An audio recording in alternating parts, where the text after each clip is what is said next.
Oke, baik. Selamat siang teman-teman semua. Selamat datang di acara diskusi publik PSHK dan juga Yayasan Indonesia Cerah dengan tajuk Partisipasi Publik sebagai Elemen Kunci dalam Transisi Energi Berkeadilan di Indonesia. Sebelumnya, saya ingin mengucapkan terima kasih banyak atas kehadiran teman-teman media dan juga teman-teman CSO yang telah menyempatkan hadir dalam diskusi siang hari ini. Perkenalkan, saya Azlina selaku MC dan juga moderator untuk diskusi siang hari ini. Sebelumnya saya ingin memberitahu bahwa bulan Agustus kemarin PSHK dan juga Yayasan Indonesia Cerah telah mengeluarkan penelitian terkait kelompok masyarakat terdampak pada isu transisi energi berkeadilan di Indonesia.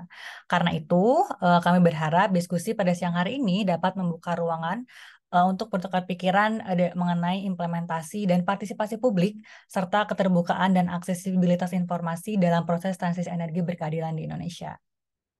Nah, pada siang hari ini, kegiatan siang hari ini akan dibuka dengan pemaparan temuan oleh salah satu peneliti kita, lalu juga akan ada sesi tanya jawab dan juga akan ada sesi penutupan. Sebelumnya, mungkin saya ingin menyapa terlebih dahulu para pembicara dan juga para pemapar yang telah hadir pada siang hari ini. Yang pertama ada Mbak Alfiani Sabila selaku peneliti dari Pusat Hukum Studi dan Kebijakan Indonesia atau PSHK. Selamat siang, Mbak Fani. Halo, selamat siang Mbak Azlina. Selamat siang Oke. teman-teman. Selanjutnya juga ada Mbak Sayidati Haya atau lebih sering dipanggil Mbak Haya selaku peneliti dari Satya Bumi. Selamat siang Mbak Haya. Halo, selamat siang teman-teman. Selamat siang Kak Azlina. Selamat siang Kak. Selanjutnya juga ada Mas Muhammad Saleh selaku peneliti dari Center of Economic dan Law Studies Helios. Selamat siang Mas Saleh. Selamat siang Mbak Azlina, Mbak Haya, Mbak Alvini, teman-teman yang lain. Oke, dan terakhir juga ada Bang Evan selaku Direktur Eksekutif Walhi Riau, tapi sepertinya kita masih menunggu kehadiran Bang Evan, mungkin sebentar lagi akan bergabung bersama kita siang hari ini. Baik teman-teman, agar tidak menunggu lebih lama lagi, mungkin kita akan langsung mulai saja kegiatan diskusi pada siang hari ini. Kita akan memulai dengan pemaparan hasil temuan oleh Mbak Alfiani Sabila atau Mbak Fani terkait penelitian temuan penelitian yang telah diselenggarakan oleh PSHK dan juga Cerah. Untuk Mbak Fani, waktu dan tempat dipersilakan, Mbak. Baik, terima kasih banyak Mbak Azlina. Selamat siang teman-teman semua. Terima kasih juga kepada JBI yang sudah membantu berlangsungnya kegiatan pada siang hari ini. Saya izin share screen, teman-teman. Oke.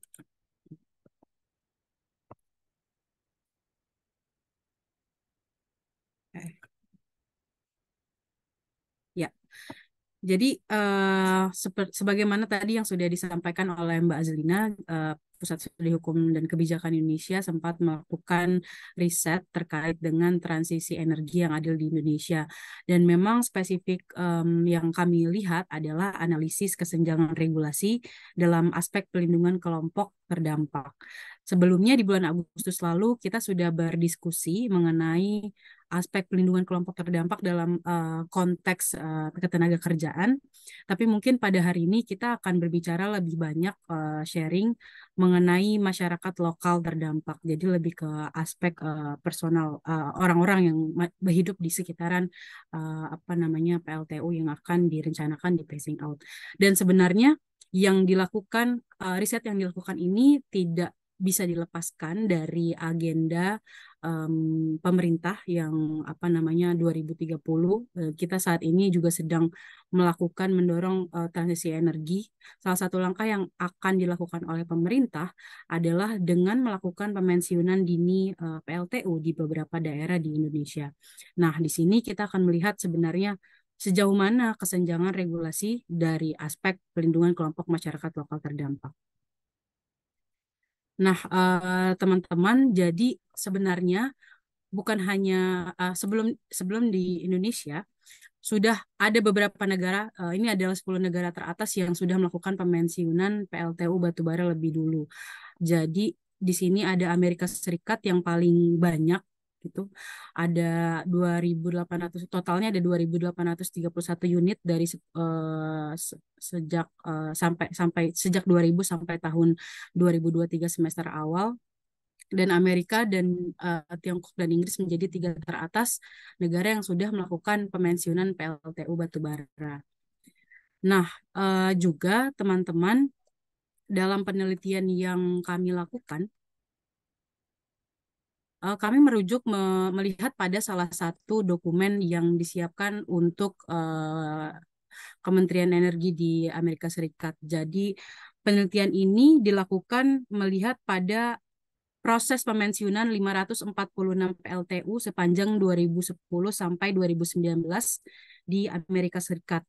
Dan kenapa kami memilih dokumen ini dijadikan sebagai salah satu bahan pelajaran ya untuk melihat best practices dalam penutupan phasing out PLTU di Amerika Serikat, karena dia spesifik dan fokus melihat pada bagaimana seharusnya kelompok masyarakat itu diperhitungkan dalam proses pemensiunan PLTU batubara. Jadi dokumen ini sebenarnya juga membantu kami dalam mengidentifikasi harusnya seperti apa sih praktik baik dalam pemensiunan PLTU batubara dan bagaimana caranya kita untuk memastikan proses yang adil hadir dalam tahapan-tahapan dan juga proses pemensiunan PLTU batubara di Indonesia. Gitu. Nah, ada beberapa hal teman-teman. Yang pertama adalah aspek pengakuan negara dan juga mitigasi risiko. Ini merupakan aspek indikator yang sangat penting bahwa ada pengakuan dari negara baik itu secara lisan maupun harusnya secara tertulis dalam peraturan perundang-undangan maupun dalam rencana-rencana kebijakan untuk melihat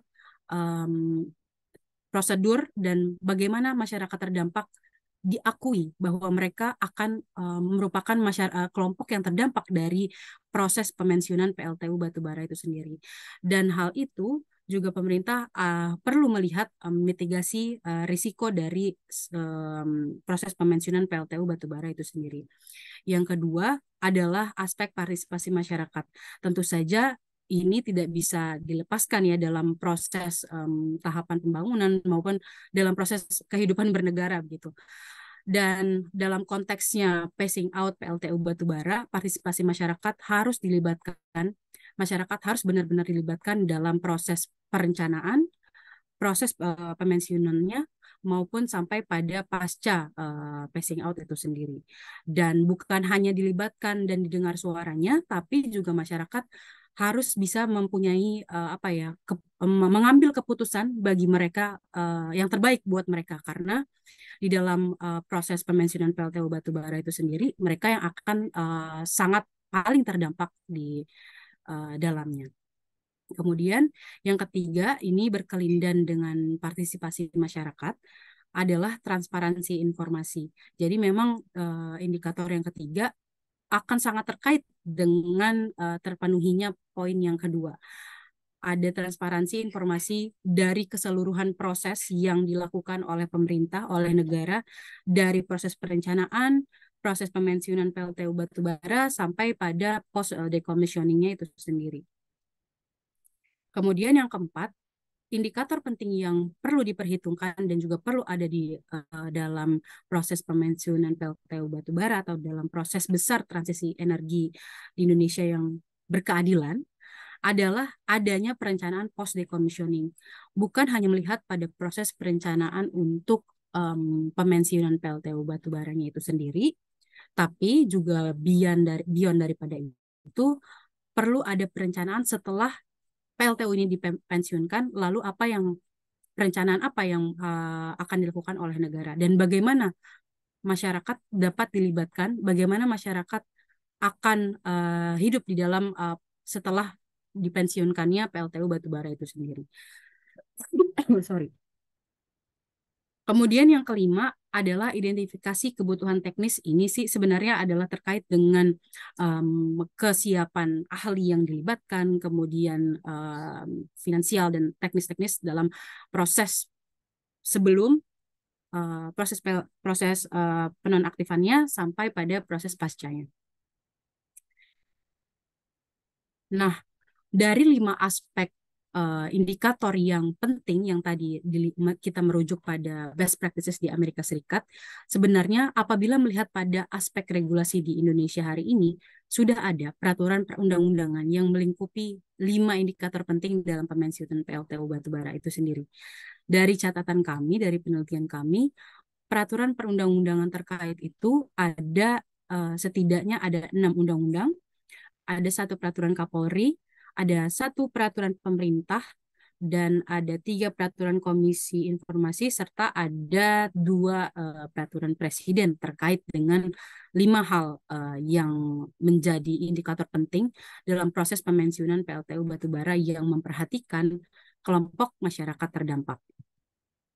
Tapi sebenarnya, apakah peraturan-peraturan tersebut yang sudah ada hari ini itu cukup untuk bisa mendukung terjadinya transisi energi di Indonesia yang berkeadilan dan memperhatikan masyarakat terdampak, khususnya pemenuhan partisipasi publik? Tentunya ternyata sayangnya hari ini peraturan-peraturan yang ada hari ini masih bersifat general dan juga sektoral, serta belum dapat dioperasionalkan dalam konteks kegiatan transisi energi. Mari kita lihat di sini ada beberapa peraturan perundang-undangannya yang tadi saya sebutkan terkait dengan 5 hal tersebut. Seperti misalnya dalam hal undang-undang kemerdekaan menyampaikan pendapat di depan umum. Itu sebenarnya undang-undang yang menjadi dasar di sini. Itu mereka adalah undang-undang general yang memang hanya menjamin terlaksananya hak untuk misalnya dalam satu hal menyampaikan pendapat. Dalam konteks ini adalah partisipasi publik. Tapi sebenarnya dalam konteks implementasinya itu masih penuh tanda tanya, dan dalam konteks di luar transisi energi atau penyampaian di luar transisi energi pun sebenarnya masih mengandung sejumlah masalah di dalam peraturan teknis seperti peraturan Kapolri yang nomor 7 tahun 2012. Kemudian sebagai salah satu contoh adalah di Undang-Undang Energi dan Peraturan Pemerintah Kebijakan Energi Nasional. Dia sebenarnya memberi mandat pada level kebijakan dan pelaksanaan pengelolaan energi ini untuk didasarkan pada asas kesejahteraan masyarakat, pelestarian fungsi lingkungan hidup. Tapi apakah asas landasan ini sudah bisa diterapkan dalam konteks transisi energi dan phasing out PLTU batubara? Sepertinya kebijakan ini, Undang-Undang Energi dan juga Peraturan Pemerintah tentang Kebijakan Energi Nasional, itu merupakan masih landasan awal dan masih bisa dibilang sebenarnya sebagai salah satu bentuk pengakuan negara dalam melihat bahwa sebenarnya dalam pengelolaan energi kita harus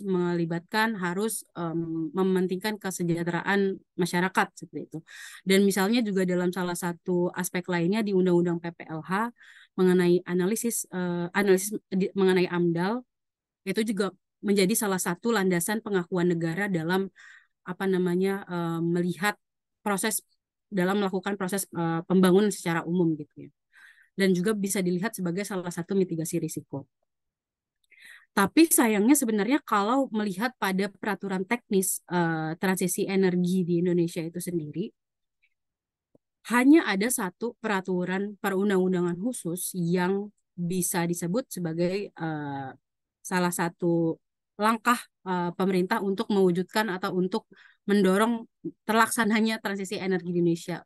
Dalam hal ini adalah pemensiunan PLTU batubara, yaitu ada di Perpres 112 tahun 2022 tentang percepatan pembangunan energi terbarukan untuk penyediaan tenaga listrik.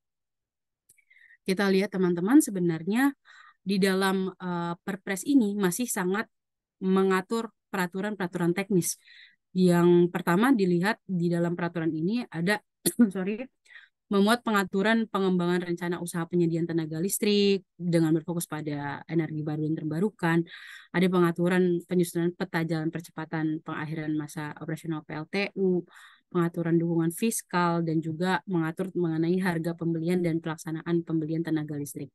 Apabila kita berbicara secara kontekstual pada perlindungan kelompok masyarakat terdampak di diskusi kita pada hari ini, dan mungkin spesifiknya adalah terkait dengan partisipasi publik, hal itu sayangnya belum sama sekali diatur dan dimuat dalam peraturan ini. Jadi Perpres 112 dari tahun 2022 sebagai satu-satunya peraturan perundang-undangan yang berbicara tentang transisi energi, yang berbicara tentang phasing out PLTU di Indonesia, sayangnya belum mengakomodasi mitigasi risiko, dampak, dan juga pelindungan terhadap masyarakat sekitar yang mungkin akan, ya sangat mungkin terdampak terhadap di pemensiunan PLTU itu sendiri. Walaupun sebenarnya tadi kita lihat secara umum regulasi untuk mempertimbangkan dan mengakui hak-hak masyarakat itu udah ada, tapi absennya pengakuan dan mitigasi di dalam peraturan teknis yang sebenarnya adalah sebagai mendasari kebijakan dilakukannya phasing out PLTU itu akan berpotensi meninggalkan masyarakat terdampak itu sendiri dalam perencanaan dan pelaksanaan transisi energi di Indonesia. Jadi akan dipertanyakan ulang di mana aspek keadilannya apabila di dalam peraturan teknisnya aja pengakuan negara dan dalam transisi energi itu belum ada gitu. Pengakuan negara terhadap melindungi kelompok masyarakat di sekitar PLTU yang akan dipensiunkan aja belum ada gitu. Sorry.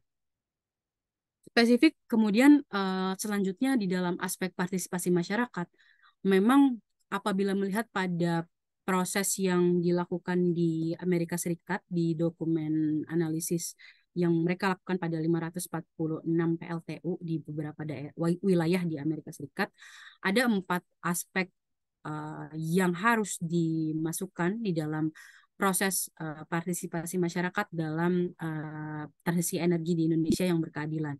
Yang pertama, penting dan harus memang melibatkan masyarakat secara penuh sejak perencanaan, proses, dan juga pasca decommissioning. Jadi keterlibatan masyarakat bukan hanya di dalam satu proses tertentu saja. Misalnya di dalam proses perencanaan pemensiunan PLTU-nya aja itu masyarakat harus dilibatkan secara menyeluruh, tidak secara parsial di dalam fase-fase tertentu. Kemudian yang kedua, proses pengambilan keputusan di dalam keseluruhan proses pemensiunan PLTU batubara itu sendiri harus didasarkan pada kebutuhan masyarakat atau community base. Jadi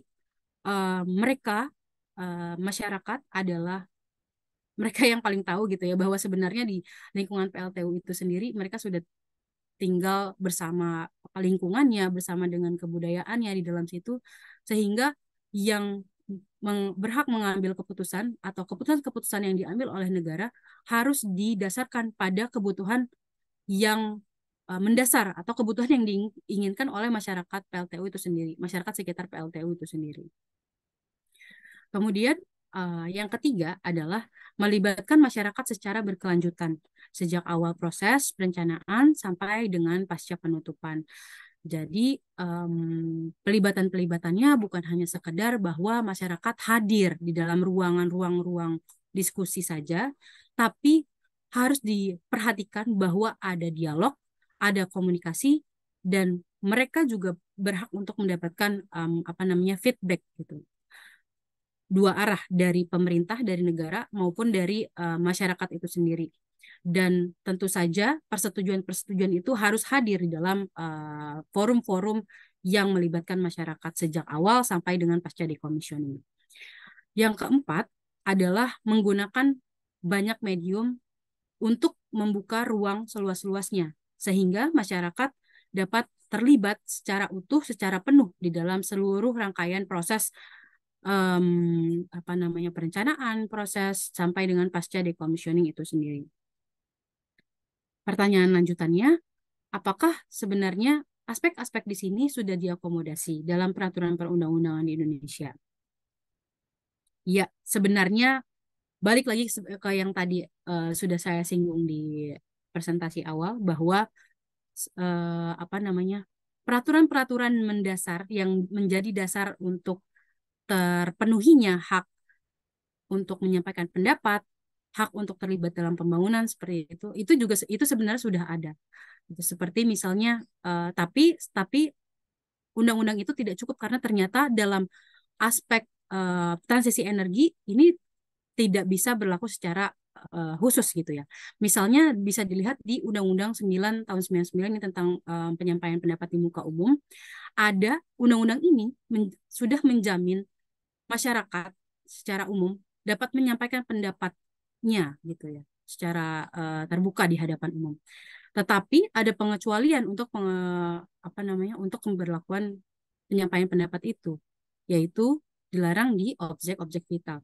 Sedangkan hari ini beberapa PLTU di Indonesia dikategorikan sebagai objek vital. Sorry. Kemudian yang kedua, ada juga pasal 65 Undang-Undang PPLH yang juga sebenarnya sudah menjamin hak atas akses informasi bagi masyarakat gitu ya. Mereka bisa mengajukan usul yang diperkirakan berpotensi untuk memberikan dampak terhadap lingkungan hidup. Kemudian ada di Undang-Undang nomor 30 tahun 2007 tentang penyusunan rencana umum energi nasional dan daerah yang harus melibatkan masyarakat. Tetapi sebenarnya ini keterlibatan masyarakat di dalam rancangan umum energi nasional dan daerah hanya terbatas di skema di dalam lingkup rencana umum tersebut. Tidak bisa dikontekstualkan dalam pelibatan masyarakat di dalam proses perencanaan sampai proses pelaksanaan dan juga post decommissioning atau post pensiunan PLTU batubara itu sendiri.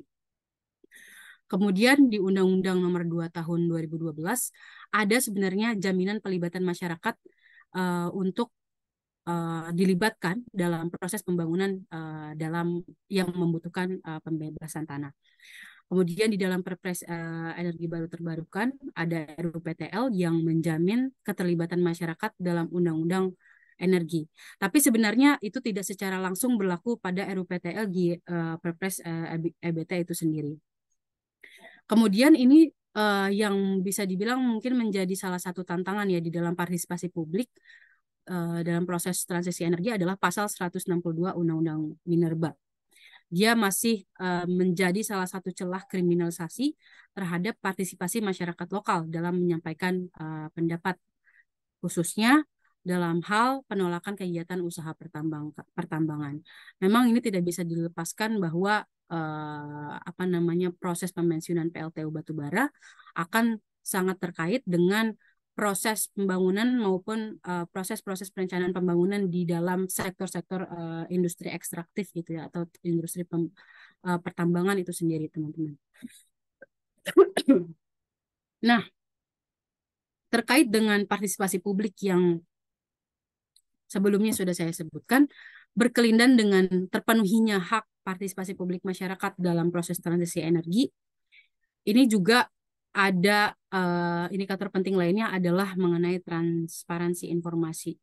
Jadi Indonesia sendiri di laporan Resource Governance Index RGI tahun 2017 mencatat bahwa sebenarnya Indonesia memperoleh skor 65 dari 100 untuk komponen enabling environment. Itu sebenarnya sih nggak bagus-bagus amat ya.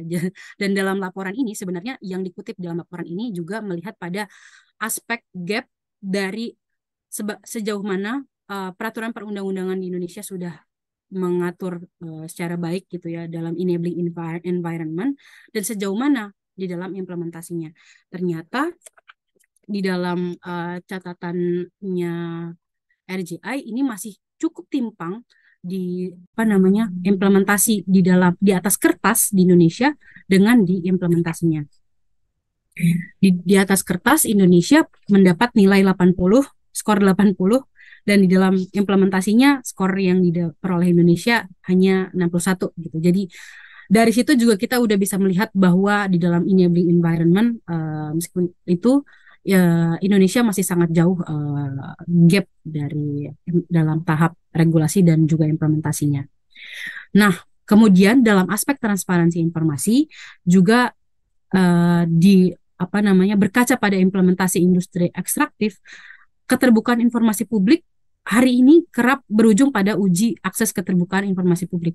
Jadi di dalam implementasi ternyata dokumen-dokumen yang terkait dengan proses pembangunan industri ekstraktif yang terkait dengan pertambangan itu sifatnya tertutup gitu. Sehingga masyarakat harus secara aktif bergeril ya untuk memperoleh hak atas informasinya. Meskipun sebenarnya tadi kita udah lihat bahwa masyarakat sebenarnya dijamin untuk memperoleh hak atas informasi gitu. Nah, ternyata di dalam implementasinya kita masih dihadapkan pada batasan-batasan atau ya keterbatasan-keterbatasan informasi yang harusnya menjadi bisa diakses terbuka oleh publik. Dan tidak jarang masyarakat menggunakan jalur gugatan kepada Komisi Informasi ya untuk memperoleh informasi yang mereka butuhkan yang menyangkut harkat dan yang menyangkut dengan kehidupannya kehidupan mereka di lahan pembangunan yang berada di rumah-rumah mereka. Kemudian informasi sektor ekstraktif memang kerap diklasifikasikan sebagai informasi yang dikecualikan dengan dalih melindungi persaingan usaha yang tidak sehat.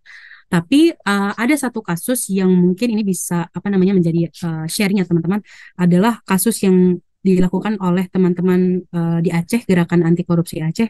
Mereka melakukan gugatan ke Komisi Informasi Provinsi Aceh dan kemudian Komisi Informasi di Aceh memutus bahwa informasi industri ekstraktif itu sama dengan itu adalah informasi publik yang tidak dapat dikecualikan. Jadi memang harus ada upaya dari masyarakat secara aktif gitu ya untuk mendapatkan hak mereka dalam informasi publik. Nah, situasi ini mungkin karena di Indonesia hari ini secara khusus pemensiunan PLTU batubara belum dilakukan, tapi karena kaitannya cukup dekat dengan industri ekstraktif, bukan tidak mungkin hambatan-hambatan mengenai partisipasi publik dan juga transparansi informasi akan dihadapi oleh masyarakat Indonesia secara umum gitu, khususnya bagi masyarakat terdampak di PLTU batubara yang akan dilakukan pemensiunan oleh pemerintah. Seperti itu. Kemudian di aspek berikutnya yang terakhir adalah yang tidak kalah penting mengenai perencanaan post decommissioning dan identifikasi kebutuhan teknis sejak dini. Jadi di dalam Perpres 112 tahun 2022 sebagai Perpres yang khusus berbicara tentang pemensiunan PLTU batubara itu sendiri belum ada menyentuh satu pun mengenai perencanaan post decommissioning dan ya khususnya perencanaan post decommissioning teman-teman.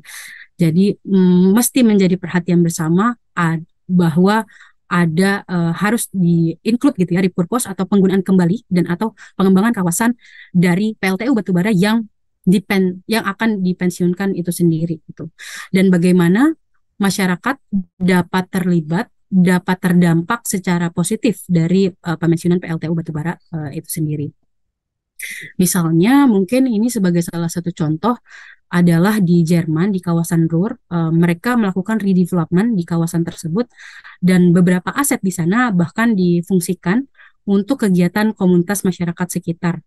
Mereka membangun galeri seni dan juga fasilitas penunjang sosial kemasyarakatan lainnya. Jadi wilayah PLTU yang dipensiunkan direncanakan dan dilibatkan masyarakat, maksudnya masyarakat terdampak baik juga gitu loh dengan pemensiunan PLTU batubara itu sendiri sesuai dengan kebutuhan mereka. Nah, dari sini juga ada kesenjangan utama di dalam perencanaan post decommissioning dan juga identifikasi kebutuhan teknis sejak dini, yaitu ada di aspek pelindungan sosial ekonomi masyarakat terdampaknya memang masih tidak tersentuh sama sekali ya di dalam baik dalam peraturan yang hari ini sudah ada maupun di dalam wacana-wacana rancangan kebijakan yang dilakukan oleh pemerintah dalam pemensiunan PLTU batubara itu sendiri. Nah, teman-teman, Bapak Ibu sekalian, bahwa absennya aspek-aspek penting untuk melindungi masyarakat di sekitar PLTU batubara yang akan dipensiunkan, ini juga sejalan lurus dengan berpotensi diabaikannya perhatian terhadap masyarakat itu sendiri, baik dalam kebijakan operasional yang dapat digunakan untuk mendorong transisi energi yang adil. Nah, teman-teman, Bapak Ibu sekalian, jadi secara umum sebagaimana yang tadi juga sudah saya jelaskan, masih kita lihat bahwa ada kesenjangan dalam aspek pelindungan masyarakat lokal dari kerangka peraturan perundang-undangan yang hari ini sudah ada di Indonesia gitu ya. Peraturan yang ada saat ini berada di dalam yang belum ada di dalam level ketentuan hanya berada pada level ketentuan operasional tanpa melihat pada aspek-aspek teknis pelindungan terhadap masyarakat itu sendiri. Bahkan pengakuan dan juga mitigasi risiko masih belum dilihat oleh pemerintah di dalam peraturan yang sudah ada maupun di wacana-wacana kebijakan terhadap pemensiunan PLTU batubara. Tanpa adanya ketentuan operasional yang menyatakan kembali hak-hak dan juga langkah-langkah apa yang harus dilakukan oleh negara dalam melindungi masyarakat terdampak, maka ketentuan di dalam peraturan perundang-undangan umum yang sudah ada ini sangat mungkin berpotensi besar untuk diabaikan pelaksanaannya. Dan mungkin bisa jadi bahkan diabaikan dan juga dilaksanakan secara melenceng gitu ya. Nah, kemudian dalam level peraturan umum memang peraturan di Indonesia sudah memuat secara lengkap hak dasarnya tadi itu sendiri, tapi memang di dalam level khusus mengenai pelaksanaan pemensiunan dini dan juga transisi energi di Indonesia belum cukup mengakomodir dan aspek-aspek pelindungan masyarakat lokal terdampak. Perpres 112 tahun 2022 sebagai peraturan khusus masih jauh mengakomodir kepentingan dan mengakui belum ada pengakuan dari negara terhadap hak-hak masyarakat terdampak. Berikut juga dengan mitigasi resikonya. Tanpa adanya dokumen pelaksana yang melingkupi hak normatif masyarakat terdampak, maka ini juga berbanding lurus dengan ancaman terabaikannya pelindungan dan juga pemenuhan hak masyarakat lokal terdampak.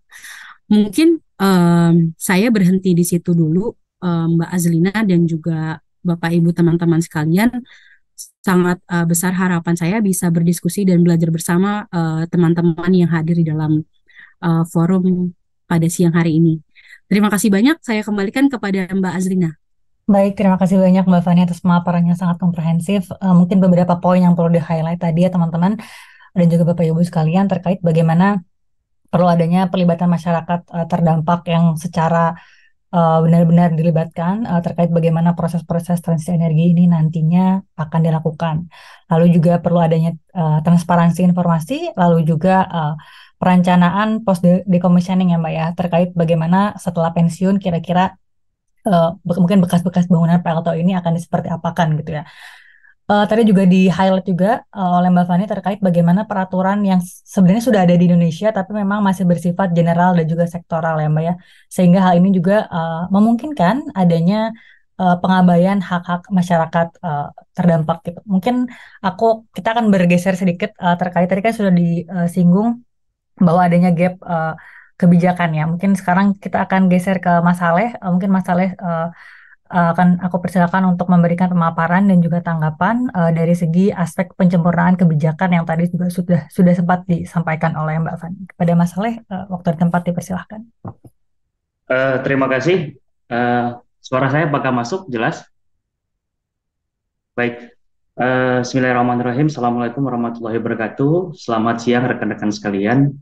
Sebelumnya saya mengucapkan apresiasi yang tinggi kepada Mbak Alfiani atas pemaparan yang komprehensif dan sudah memetakan banyak hal terkait dengan gap di sektor regulasi pada aspek transisi energi. Nah, pada kesempatan yang kedua ini, izinkan saya memaparkan beberapa hal terkait dengan barangkali perspektif ya atau gagasan penyempurnaan kebijakan regulasi untuk akomodasi kelompok terdampak dalam transisi energi yang pada prinsipnya paparan ini adalah paparan yang melengkapi beberapa penyempurnaan dan bagian-bagian yang tadi telah disampaikan oleh Mbak Alfiani. Yang pertama, rekan-rekan sekalian, tentu ada 4 bagian yang pada kesempatan ini akan saya uraikan. Yang pertama, latar belakang. Kemudian yang kedua, saya berupaya untuk melakukan identifikasi terhadap problem kebijakan dan regulasi. Kemudian yang ketiga, kira-kira framework apa yang paling mungkin bisa kita susun dalam rangka kebijakan transisi berkeadilan di Indonesia. Kemudian yang terakhir, kira-kira apa saja bentuk dari penyempurnaan kebijakan dan regulasi yang harus dilakukan atau yang perlu diidentifikasi oleh pemangku kepentingan pada hari-hari ini. Rekan-rekan sekalian, tentu bicara mengenai aspek jas ya, pada transisi energi memang menjadi topik yang semakin luas karena adanya kompleksitas masalah energi di Indonesia. Energi ternyata tidak bisa dipandang sebagai variabel yang independen atau variabel yang tunggal, tapi dia menjadi variabel yang sangat cross-disiplin, multidisiplin, yang tentu berpengaruh pada aspek ekonomi, hukum, sosial, kesehatan, dan sebagainya. Jadi kompleksitas persoalan energi di Indonesia ini sangat luas. Maka bicara mengenai aspek jas ini tentu penting menjadi isu yang harus di-highlight. Kemudian selanjutnya, pertanyaan penting terkait ketimpangan dan keadilan ini muncul karena transisi energi ternyata dapat berdampak positif, bahkan bisa berdampak negatif ya terhadap pekerjaan, kegiatan ekonomi, ketahanan energi, produksi, kesehatan, dan pencemaran lingkungan. Barangkali kita tidak bisa membayangkan bahwa transisi ini hanya berdampak positif ya. Jadi bayangan kita mungkin transisi akan mendorong kita menuju energi terbarukan. Tetapi ternyata tidak berhenti di situ. Karena pada praktiknya transisi energi ini pada akhirnya memicu beberapa demonstrasi massa ya dalam beberapa tahun terakhir ini, bahkan tidak hanya terjadi di Indonesia tapi di beberapa negara-negara, misalkan di Prancis, di Afrika Selatan, itu terjadi demonstrasi atas kebijakan transisi energi yang dilakukan oleh pemerintah yang tidak akurat ya, seperti di Afrika Selatan. Masyarakat mempertanyakan soal kebijakan yang dirumuskan oleh pemerintah. Begitupun dengan Indonesia, ada banyak proyek-proyek pembangunan yang dirumuskan oleh pemerintah dengan dalih melakukan transisi energi, tapi ternyata juga menjadi solusi palsu ya, solusi palsu yang ternyata menyampingkan aspek-aspek jas, aspek-aspek keadilan pada transisi itu sendiri. Oleh karena itu, kebijakan transisi yang adil ini sangat penting untuk membantu memastikan bahwa transisi energi itu harus inklusif secara sosial. Dan dalam kasus Indonesia, tentu transisi yang adil ini diharapkan dapat memberikan jaring pengaman ya, dan dukungan aktif kepada masyarakat yang saat ini berada dalam rantai nilai bahan bakar fosil. Jadi kita tidak boleh berpikir parsial melihat dengan penutupan PLTU ini dianggap menyelesaikan semua masalah lingkungan dan udara katakanlah di Indonesia tanpa memperhatikan ternyata ada rantai nilai bahan bakar fosil yang sudah puluhan tahun bergerak, ada supply chain yang di sana yang bergerak, yang sangat mungkin berdampak terhadap aspek ketenaga kerjaan, kegiatan ekonomi, ketahanan energi, produksi, bahkan kapasitas dan kelompok-kelompok terdampak yang ada di lapangan. Oleh karena itu sesungguhnya kehadiran dari JETP, Just Energy Transition Partnership, sebenarnya menjadi sangat krusial ya jika akan dilaksanakan dan bisa mendorong kondisi emisi di Indonesia mencapai energi bersih sektor ketenaga listrikan pada tahun 2040. Sehingga JP ini pada posisi tertentu menjadi bagian atau harapan baru atau momentum baru dalam kebijakan transisi sesungguhnya. Jadi ini sebenarnya bagian dari harapan atau momentum baik itu. Maka mendorong transisi energi yang adil serta mempertimbangkan kepentingan sosial ekonomi, lingkungan, itu menjadi harus seimbang dilakukan. Ini yang kita harapkan sebenarnya pada aspek transisi energi. Maka Celios bersama Yayasan Indonesia Cerah ingin menguji kira-kira seberapa siap sesungguhnya kondisi regulasi daerah, ekonomi, sosial politik yang ada di masyarakat terkait dengan kebijakan transisi energi ini. Dan kita ingin menguji kira-kira JETP sebagai salah satu skema pendanaan yang pada G20 beberapa bulan yang lalu telah diluncurkan oleh pemerintah, kira-kira apakah sudah bisa menjawab, ya, paling tidak bisa menjawab pada aspek perencanaannya dengan kebutuhan yang ada di masyarakat. Jangan sampai kebijakan JETP ini banyak meninggalkan kelompok-kelompok yang rentan dan terdampak terhadap persoalan penutupan PLTU yang ada di berbagai wilayah dan daerah di Indonesia. Oleh karena itu, di bagian kedua ini, saya melakukan identifikasi terhadap problem kebijakan dan regulasi. Ya. Kira-kira apa saja masalah kebijakan, masalah regulasi yang muncul, dan bagaimana pelaksanaan JETP ini relevansinya dengan kapasitas dan kemampuan yang ada di daerah. Maka pada bulan Juli tahun 2023, secara nasional, ya, Celios melakukan survei nasional opini publik, ya, terkait dengan JETP ini. Kira-kira seberapa paham masyarakat terhadap JETP, ya, kapasitas publik terkait JETP ini seperti apa. Ini penting dilakukan untuk mengukur partisipasi publik terhadap rancangan kebijakan ini, karena JETP yang pada masa itu harusnya bisa diluncurkan programnya di bulan Agustus, tapi terhambat karena ada beberapa hal, akhirnya menurut informasi akan dirilis di akhir tahun 2023 ini, menjadi salah satu elemen kunci kebijakan transisi yang ditunggu-tunggu. Nah, maka aspek inklusivitasnya ingin diuji, ingin dilihat. Nah, ternyata rekan-rekan sekalian, hasil survei penjajakan opini yang dilakukan oleh Celios menunjukkan bahwa 76% responden itu ternyata tidak mengetahui adanya kebijakan pendanaan transisi energi dalam skema JETP di Indonesia. Yang barangkali mungkin diskusi kita hari ini membantulah mendorong literasi masyarakat terhadap JETP. Tapi ternyata di bulan Juli survei ini dirilis, 76% masyarakat belum mengetahui skema pendanaan JETP. Jadi literasi masyarakat terhadap kebijakan ini belum cukup, sangat rendah bahkan 76%. Dan kalau kita melihat persebaran lokasi domisili dari pihak-pihak yang mengetahui atau tidak mengetahui JETP ini, kita bagi ke beberapa klaster, ya. Bali, Nusa Tenggara, Jawa, Kalimantan, Papua, Sulawesi, dan Sumatera. Ternyata memang literasi ini paling tinggi berada di wilayah Bali dan Nusa Tenggara. Kami memaklumi ini karena perhelatan G20 memang dilakukan di Bali, sehingga literasi terkait JETP memang cukup tinggi di sana.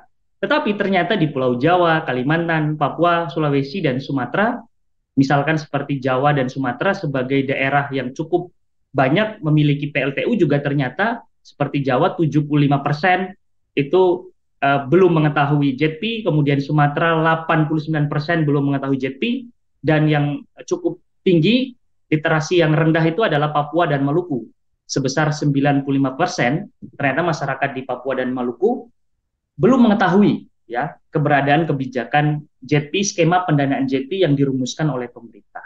Nah, ini memang menjadi soal yang cukup serius kalau kita menggunakan kacamata partisipasi, kacamata inklusivitas untuk melihat sejauh mana partisipasi masyarakat dalam sebuah kebijakan. Lalu survei ini juga dengan 1.245 responden kemudian menggali kembali kira-kira aktor apa saja yang memiliki peran penting terhadap kegiatan atau program JETP ini. Nah, survei ini menunjukkan ada beberapa aktor kunci yang dianggap penting dilibatkan dalam kegiatan transisi energi, program perencanaan transisi energi dalam JETP. Di antaranya ada BUMN, ya BUMN tentu di sini mungkin diasosiasikan sebagai PLN, ya, karena badan usaha milik negara yang memonopoli kegiatan kelistrikan di Indonesia. Kemudian ada Pemda, ada CSO lingkungan, akademisi, perusahaan, masyarakat, dan perbankan. Jadi ini sektor-sektor yang menurut masyarakat menjadi pihak yang harus dilibatkan, yang menjadi aktor kunci dalam perencanaan JETP yang mestinya dilibatkan oleh pemerintah. Nah, oleh karena itu berdasarkan klasifikasi ini, Celios lagi-lagi bersama Yayasan Indonesia Cerah kemudian meng-highlight aspek pemerintah daerah. Kira-kira ya, karena menurut survei nasional ini menunjukkan bahwa Pemda itu menjadi salah satu aktor kunci yang penting yang terlibat dalam perencanaan JETP, maka Celios juga melakukan studi bersama Cerah ke 6 pemerintahan daerah. Ya, Celios melakukan studi dan Cerah 6 pemerintah daerah ini dipilih sebagai sampling untuk melihat sejauh mana sesungguhnya literasi pengetahuan dan kesiapan daerah ini pada kebijakan transisi energi. Nah, untuk provinsi ada 3 di sini, ada Provinsi Jawa Timur, Jawa Tengah, dan Sumatera Utara. Kemudian kabupatennya ada 3, ada Probolinggo, Langkat, dan Cilacap. 6 daerah ini dipilih sebagai sampling karena 6 daerah ini memiliki PLTU yang berdasarkan data internal yang kami pelajari masuk juga dalam list pensiun dini yang direncanakan oleh PLN. Maka kita ingin memotret kira-kira bagaimana kapasitas kemampuan dari 6 daerah ini terkait dengan kesiapan transisi energi. Ada setidak-tidaknya 4 variabel kunci yang kami studi di 6 daerah itu. Ada beberapa dimensi. Yang dimensi pertama yang kami uji itu adalah transisi energi dalam JETP. Kira-kira Pemda itu punya pengetahuan tidak tentang JETP? Kemudian kira-kira Pemda itu dilibatkan tidak dalam perumusan kebijakan JETP? Itu yang kami uji pada dimensi atau variabel pertama. Kemudian dimensi kedua itu tujuan dari transisi energi itu sendiri. Kira-kira tujuan transisi energi yang dirumuskan oleh pemerintah pusat apakah sudah tercermin di daerah? Maka kami memotret 2 regulasi sesungguhnya, tetapi 1 regulasi yang menjadi fokus utama kami yaitu Perpres nomor 11 tahun 2023. Kenapa Perpres ini kami riset? Karena Perpres ini menjadi salah satu peraturan presiden yang menjadi dasar pemberian kewenangan kepada pemerintahan daerah untuk terlibat dalam kegiatan transisi energi. Karena selama ini memang mayoritas urusan kelistrikan, energi baru terbarukan itu tersentralisasi ke pemerintah pusat. Tetapi melalui Perpres 11 2023 ini digadang-gadang menjadi perpres yang berupaya untuk mendesentralisasi urusan energi baru terbarukan ke pemerintah daerah. Maka kami uji perpres ini apakah sudah cukup tepat tidak atau dibutuhkan di daerah. Kemudian kami juga melakukan riset mengenai korelasi regulasi dan masalah yang timbul di masyarakat, serta yang terakhir kami juga melakukan riset mengenai antisipasi dan penanganan kelompok terdampak. Kira-kira apakah regulasi yang saat ini ada cukup mampu melindungi kelompok rentan, dan apakah kondisi regulasi yang hari ini ada bisa menjamin adanya perlindungan material bagi masyarakat yang terdampak terhadap penutupan PLTU. Inilah variabel-variabel yang kami uji, yang kami dalami di 6 pemerintahan daerah tadi. Ya, di 6 pemerintahan daerah tadi, sehingga ingin sekali kami menguji kira-kira kapasitasnya sudah sejauh mana. Ternyata temuan dari studi kami ini, riset ini menunjukkan bahwa mayoritas ya Pemda yang kami riset ternyata belum tahu dan tidak dilibatkan dalam kebijakan transisi energi JETP. Jadi ternyata survei nasional kami yang bulan Juli dirilis kemudian diikuti dengan riset kami ke 6 pemerintahan daerah itu linier, sejalan. Secara nasional 76% masyarakat tidak tahu JETP. Kemudian studi yang lebih dalam kami lakukan ke 6 daerah ternyata menunjukkan 6 daerah yang kami studi itu tidak mengetahui JETP dan tidak dilibatkan dalam kebijakan transisi energi JETP. Itu temuan awal yang kami peroleh.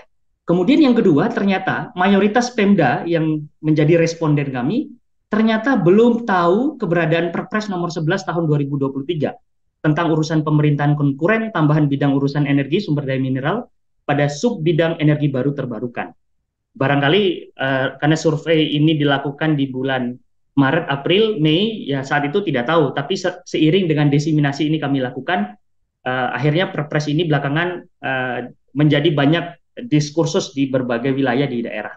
Dan hingga hari ini, ya ternyata peraturan pelaksana dari Perpres 11 tahun 2023 tentang urusan pemerintahan, urusan tambahan konkuren bidang energi baru terbarukan itu belum dimiliki oleh pemerintah daerah. Jadi pemerintah daerah belum punya kerangka regulasi yang merespon apa saja kewenangan pemerintah daerah yang harus dilakukan di daerah itu sampai hari ini belum dimiliki oleh pemerintah daerah. Dan ternyata temuan riset ini juga menunjukkan bahwa Pemda menyatakan saat ini regulasi saat ini itu ternyata belum menjamin perlindungan material kepada masyarakat pasca penutupan PLTU. Jadi pemerintah daerah sendiri belum cukup confident dengan seluruh kerangka regulasi yang dimiliki oleh pemerintah pusat hari ini apabila transisi itu dilakukan, karena berbagai regulasi itu belum mampu melindungi atau belum ada kerangka yang memastikan mereka itu aman secara material apabila PLTU nanti akan dipensiun dinikan oleh pemerintah. Begitu beberapa temuan yang kami lakukan.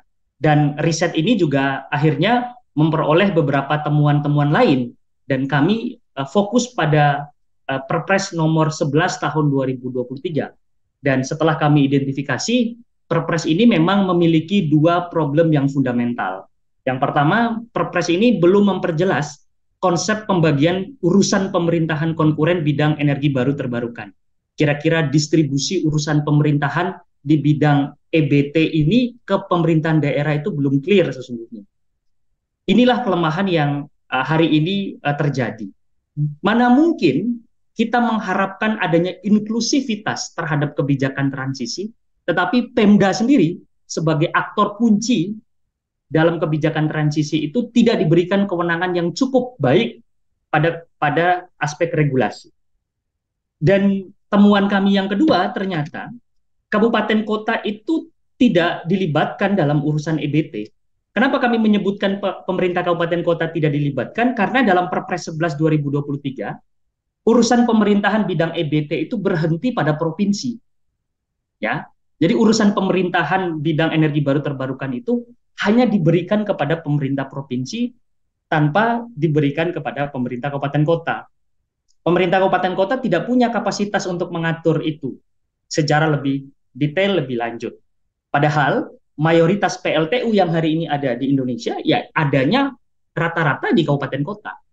Mengapa tidak kabupaten kota dilibatkan dan diberikan kewenangan yang cukup baik untuk merumuskan berbagai kebijakan-kebijakan transisi yang penting? Ini temuan kami. Selain itu, tadi teman-teman PSHK sudah menyinggung soal Perpres 112 2022 terkait dengan pensiun dini PLTU. Kami juga melakukan analisis terhadap Perpres ini. Ada setidak-tidaknya 5 catatan kami terhadap Perpres ini yang juga ternyata sangat problematik. Yang pertama, Perpres ini tidak merumuskan konsep yang sistematis dan terpadu tentang arah pengembangan energi baru terbarukan untuk penyediaan listrik. Karena kalau kita perhatikan, rumusan pasal 1 angka 5 yang mengatur rencana usaha penyediaan tenaga listrik RUPTL itu tidak memperjelas konsep pembagian energi terbarukan pada proses pembangkitan, transisi, distribusi. Dan fokus Perpres ini ternyata lebih pada pengaturan penjualan tenaga listrik dan luput pada model pengembangannya. Ini catatan kami yang pertama. Kemudian yang kedua, Perpres ini ternyata memiliki paradigma yang lebih terkonsentrasi pada kebutuhan investasi, tidak berbasis pada masalah lingkungan dan iklim yang menjadi perhatian utama masyarakat global. Jadi paradigma Perpres 112 ini lebih pada mengakomodasi persoalan-persoalan ekonomi, harga, dan tata kelola pendanaan, tidak fokus pada isu-isu lingkungan. Kemudian yang ketiga, kebijakan pengembangan energi baru terbarukan yang dirumuskan dalam RUPTL juga tidak terintegrasi pada kebijakan transisi peta jalan yang saat ini tengah dibahas oleh pemerintah dalam RUU EBT. Jadi tidak connect ini, muncul regulasi Perpres 112 2022 di saat yang sama pemerintah juga sedang membahas RUU EBT. Nah, bagaimana mengkoneksikan antara RUU PTL yang ada dalam Perpres 112 dengan RUU EBT yang juga diharapkan menjadi regulasi yang mendorong energi baru terbarukan di Indonesia. Kemudian temuan kami yang 4 juga pembatasan PLTU dalam Perpres ini juga tidak konsisten karena masih memungkinkan membuka peluang pembukaan PLTU dengan kriteria yang longgar dan tidak terukur. Karena dalam Perpres ini tidak benar-benar menutup kemungkinan lahirnya PLTU. Sangat mungkin ke depan PLTU ini akan hadir kembali dan dibangun dengan landasan Perpres 112 karena alasan pasokan energi dan sebagainya. Maka kebijakan percepatan mengakhiri waktu operasi PLTU melalui pembangkit energi baru terbarukan masih bersifat opsional atau tidak dengan norma yang tegas. Maka mestinya harus ada kejelasan norma. Apabila PLTU dianggap tidak layak, tidak bisa dilanjutkan, mestinya regulasi Perpres 112 ini secara tegas dan lugas disebutkan. Tidak kemudian menyisakan pasal karet yang memungkinkan munculnya pembangkit listrik yang energi fosil yang masih bermasalah di Indonesia.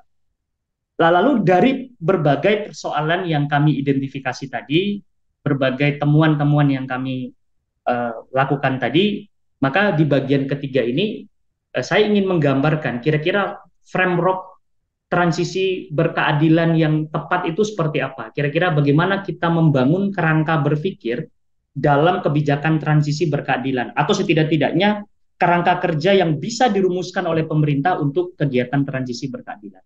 Ada 3 hal yang mestinya penting menjadi prinsip dasar kerangka transisi pada level pemerintah pusat. Konsep tentang keadilan distribusi, keadilan pengakuan, keadilan prosedural, ini penting untuk dijelmakan dalam semua kerangka kebijakan dan regulasi.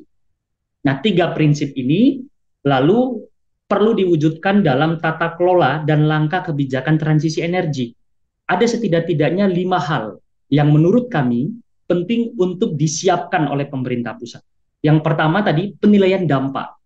Pemerintah harus melakukan asesmen untuk melakukan penilaian dampak positif dan negatif terhadap transisi energi di seluruh aspek, baik ekonomi, kesehatan, sosial, hukum, kebijakan, itu perlu dilakukan penilaian dampak yang dilakukan secara holistik. Kemudian yang kedua, pemerintah perlu merancang kebijakan pengembangan keterampilan, reskilling, upskilling terhadap tenaga kerja yang akan terdampak dari kebijakan ini. Kemudian yang ketiga, kebijakan perlindungan sosial ini penting, karena satu kata kunci bahwa transisi itu harus berkeadilan dan tidak boleh ada pihak manapun yang ditinggalkan. Kemudian yang keempat, tentu dialog sosial, ya. Jadi dialog yang sifatnya deliberatif, yang masif, itu perlu dibuka oleh pemerintah, memastikan akses masyarakat terhadap seluruh informasi kebijakan itu bisa diperoleh. Dan yang terakhir tentu inovasi dan alih teknologi ini menjadi kata kunci apabila transisi ini hendak dilakukan. Sehingga dalam kerangka prinsip keadilan distribusi, keadilan pengakuan, keadilan prosedural harus diwujudkan oleh pemerintah pusat melalui 5 langkah ini. Inilah yang menurut kami menjadi framework kunci. Di samping itu, kami juga merumuskan 3 kerangka kunci kerja dalam transisi berkeadilan. Yang pertama, akses, partisipasi, dan opportunity. Akses, partisipasi, dan opportunity ini harus tercermin di seluruh kebijakan yang dirumuskan oleh pemerintah pada bidang transisi energi. Akses itu apa? Akses itu misalnya seperti akses informasi yang penting yang misalkan akan diperoleh oleh masyarakat setempat mengenai rancang bangun kegiatan yang dibuat. Sehingga nanti diharapkan ketika sebuah kebijakan itu dirumuskan, itu perlu mempertimbangkan akses informasi yang adil. Karena sering sekali program transisi energi yang adil itu malah menimbulkan masalah baru, manakala akses informasi terjadi ketimpangan akses informasi, akses geografis, ya, akses ekonomi misalkan yang tidak berat. Maka akses ini harus dibuka, apapun bentuknya, baik itu informasi, ekonomi, kemudian lokasi, Ini penting untuk memastikan tidak ada yang ditinggal dalam kebijakan transisi. Kemudian yang kedua, partisipasi. Partisipasi itu menentukan keterlibatan warga maupun suara kelompok yang kurang terwakili agar tidak ada yang tertinggal dalam usaha menggenjot energi terbarukan. Pembuatan program dan proyek energi terbarukan itu harus melibatkan berbagai kelompok secara bermakna dengan menggunakan berbagai saluran, ya, saluran yang terbuka. Kemudian yang terakhir, peluang, opportunity, peluang yang setara bagi pekerja, pelatihan, peningkatan keterampilan bagi masyarakat. Oleh karena itu, di bagian keempat ini, bagian terakhir, ada beberapa elemen kunci yang menurut kami perlu untuk disempurnakan dalam kerangka kebijakan dan regulasi. Yang pertama, dengan menggunakan framework akses, partisipasi, dan opportunity, riset ini mendorong agar pemerintah melibatkan masyarakat, khususnya masyarakat rentan, yang mengalami dampak negatif terhadap transisi energi dalam proses penyusunan program yang berkaitan dengan transisi energi. Ini perlu untuk menjadi prioritas pemerintah, keterlibatan masyarakat, ya, keterlibatan masyarakat.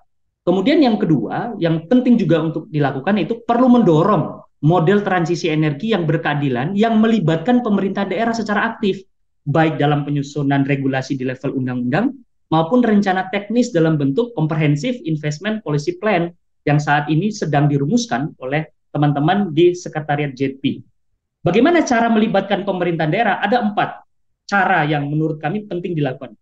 Perencanaan JP perlu melibatkan Pemda, desentralisasi urusan EBT sampai ke kabupaten kota itu perlu dirumuskan dalam regulasi, desentralisasi urusan kelistrikan itu perlu didorong, kemudian yang terakhir dukungan pendanaan bagi pemerintah daerah. Kemudian yang ketiga, pemerintah juga perlu melakukan peninjauan ulang terhadap Perpres 11 tahun 2023 agar lebih mendorong keterlibatan pemerintah daerah. Kemudian yang selanjutnya, riset ini juga mendorong agar Indonesia memiliki regulasi transisi energi yang komprehensif. Nah, dalam bentuk apa? Dalam bentuk regulasi perubahan iklim. Sebagai contoh, di Afrika Selatan, dalam rangka menyambut JP, Afrika Selatan menyiapkan rancangan undang-undang perubahan iklim untuk menyempurnakan ragam regulasi sektoral.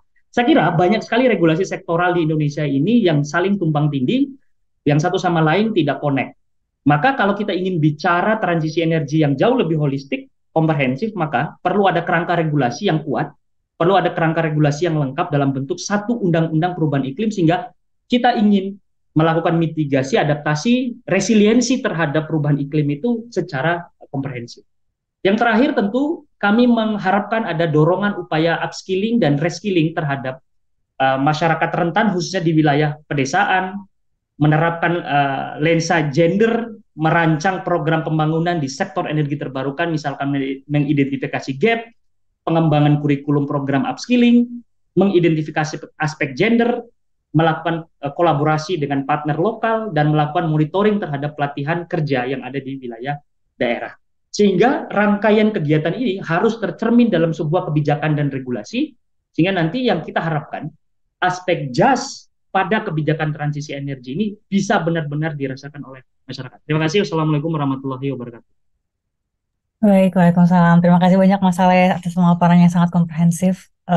Tadi juga disampaikan bahwa beberapa rekomendasi yang disampaikan terkait akses, partisipasi, dan juga opportunity yang perlu diberikan kepada publik ya. Karena seperti tadi disampaikan juga, dengan adanya Perpres yang telah dikeluarkan, ternyata masih minim regulasi yang memberikan akses kepada pemerintah daerah untuk menginikan daerahnya. Tadi juga sempat juga disinggung, mungkin kita akan lebih mendalam terkait bagaimana tadi Perpres nomor 11 tahun 2022 lebih fokus terhadap investasi dari lingkungan juga sosial. Jadi dari Perpres itu tercermin bahwa kurang adanya fokus dalam hal lingkungan dan juga sosial. Mungkin terkait lingkungan dan sosial kita akan bergeser sedikit kepada Kak Haya. Mungkin Kak Haya boleh silakan untuk memberikan pemaparannya dan juga tanggapannya terkait bagaimana kesenjangan partisipasi masyarakat terdampak dalam proses transisi energi dan juga khususnya pada proses strategi pembangunan proyek strategi nasional. Kepada Kak Haya dipersilahkan. Oke, makasih Kak. Waktuku 15 menit ya, aku start timerku sendiri. Eh, aku boleh minta tolong untuk dibantu share screen. Sambil share screen, perkenalkan teman-teman, nama aku Haya. Aku adalah policy researcher di Satya Bumi, sebuah organisasi lingkungan hidup, kampanye lingkungan hidup yang baru. Agustus kemarin baru 1 tahun, makanya senang banget aku sebagai perempuan dan sebagai anak muda di organisasi yang muda bisa ikut diundang untuk ngobrolin apa namanya topik yang penting dan lagi emerging banget sekarang. Aku secara khusus akan ngomongin tentang proyek strategis nasional, kesenjangan pelibatan perempuan dan kelompok terdampak. Next, tapi sebelum itu aku mau kasih mungkin bahan diskusi nanti ke depannya. Tadi mungkin Kak Fani sebelumnya udah bahas terkait dengan mitigasi resiko. Indonesia itu akhirnya mengeluarkan Perpres 60 tahun 2023 tentang pelaksanaan bisnis dan HAM di Indonesia. Dia mengadopsi prinsip-prinsip yang ada di dalam UNGPIS. Cuma yang jadi permasalahannya lagi di dalam Perpres ini dia ada pemetaan, jadi memberikan kewajiban kepada Kemenkumham untuk memetakan perundang-undangan yang relevan dengan bisnis dan hak asasi manusia. Permasalahannya adalah Perpres ini tidak melihat atau tidak mengekstend permasalahan mitigasi risiko proyek strategis nasional yang sekarang sedang heboh banget karena banyak banget merampas, dan nanti aku akan bahas kenapa sih PSN ini jadi biang keladi banyak permasalahan di Indonesia. Nah, sering banget kalau kita lagi ngobrolin tentang transisi energi, banyak banget orang yang bilang gitu ya, misalnya komentar kayak kita ini butuh hal yang konkret untuk transisi energi, stop buang-buang waktu, stop banyak ngomong, lakukan sesuatu yang konkret. Biasanya masyarakat tingkat tapak itu selalu, justru kalau aku datang ke tapak gitu ya, dan berusaha untuk buka diskusi, biasanya mereka akan memberikan signal, gua nih udah capek ngomongin transisi energi mulu, kapan kita ini bertindak mengambil sesuatu yang konkret. Biasanya aku dapat komentar seperti itu. Ini artinya ada sebuah permasalahan yang aku capture, bahwa apa yang menjadi kebutuhan masyarakat untuk mendapatkan sesuatu yang konkret, untuk mendapatkan dampak yang konkret, atau seminimal-minimal jangan tambah hidup masyarakat itu tuh tambah susah, itu kebutuhan masyarakat. Apa yang dijadikan kebutuhan itu tidak dilakukan oleh negara di dalam proses penyusunan atau proses penerbitan cetak biru dalam transisi energi. Nah, dua hal ini ada gapnya nih, nggak nyambung nih apa yang dibutuhkan masyarakat di dalam transisi energi dengan apa yang dilakukan negara, bagaimana negara mengcapture dan melihat sebenarnya apa itu transisi energi. Next. Nah, tapi kemudian ini ada sebuah publikasi, teman-teman kalau mau buka dan mau belajar tentang apa sebenarnya itu. Nah, partisipasi publik. Kenapa sekarang aku ngomong pelibatan masyarakat dan partisipasi? Karena refleksiku gitu ya, selama beberapa tahun ini, kosong tuh di situ pelibatan masyarakatnya itu ternyata kosong, sehingga nggak nyambung apa yang dibutuhkan masyarakat dan apa yang dilakukan oleh negara. Kekosongan ini bisa jadi disengaja, bisa jadi tidak disengaja, bisa jadi pengawasannya kurang, implementasinya kurang gitu ya. Nah, padahal sebenarnya di sini ada 5 kriteria kunci kalau kita mau untuk melibatkan masyarakat di dalam pembangunan. Nah, 5 kriteria kunci ini dirangkum dalam berbagai macam ideologi demokrasi yang dikenal di dunia. Ada liberal demokrasi, ada demokrasi deliberatif, kemudian nggak cuma demokrasi ternyata, tapi juga ada ekosentrism dan banyak sekali ideologi lain yang terkait dengan demokrasi dalam pengambilan keputusan lingkungan hidup di Indonesia. Kriteria yang pertama adalah be aware of power imbalances. Negara untuk bisa menyambung tadi ya, 2 hal yang tadi nggak nyambung itu, harus bisa mengukur siapa sebenarnya yang diuntungkan dari suatu kebijakan lingkungan. Mungkin buat peneliti hukum gitu ya, atau orang yang banyak bekerja di bagian policy untuk transisi energi itu melihat kalau sebenarnya yang diuntungkan dari kebijakan lingkungan itu tuh bukan masyarakat gitu. Jadi masyarakat itu dijadikan third party atau mungkin party keempat gitu, bukan dijadikan pihak yang engage secara aktif dan langsung.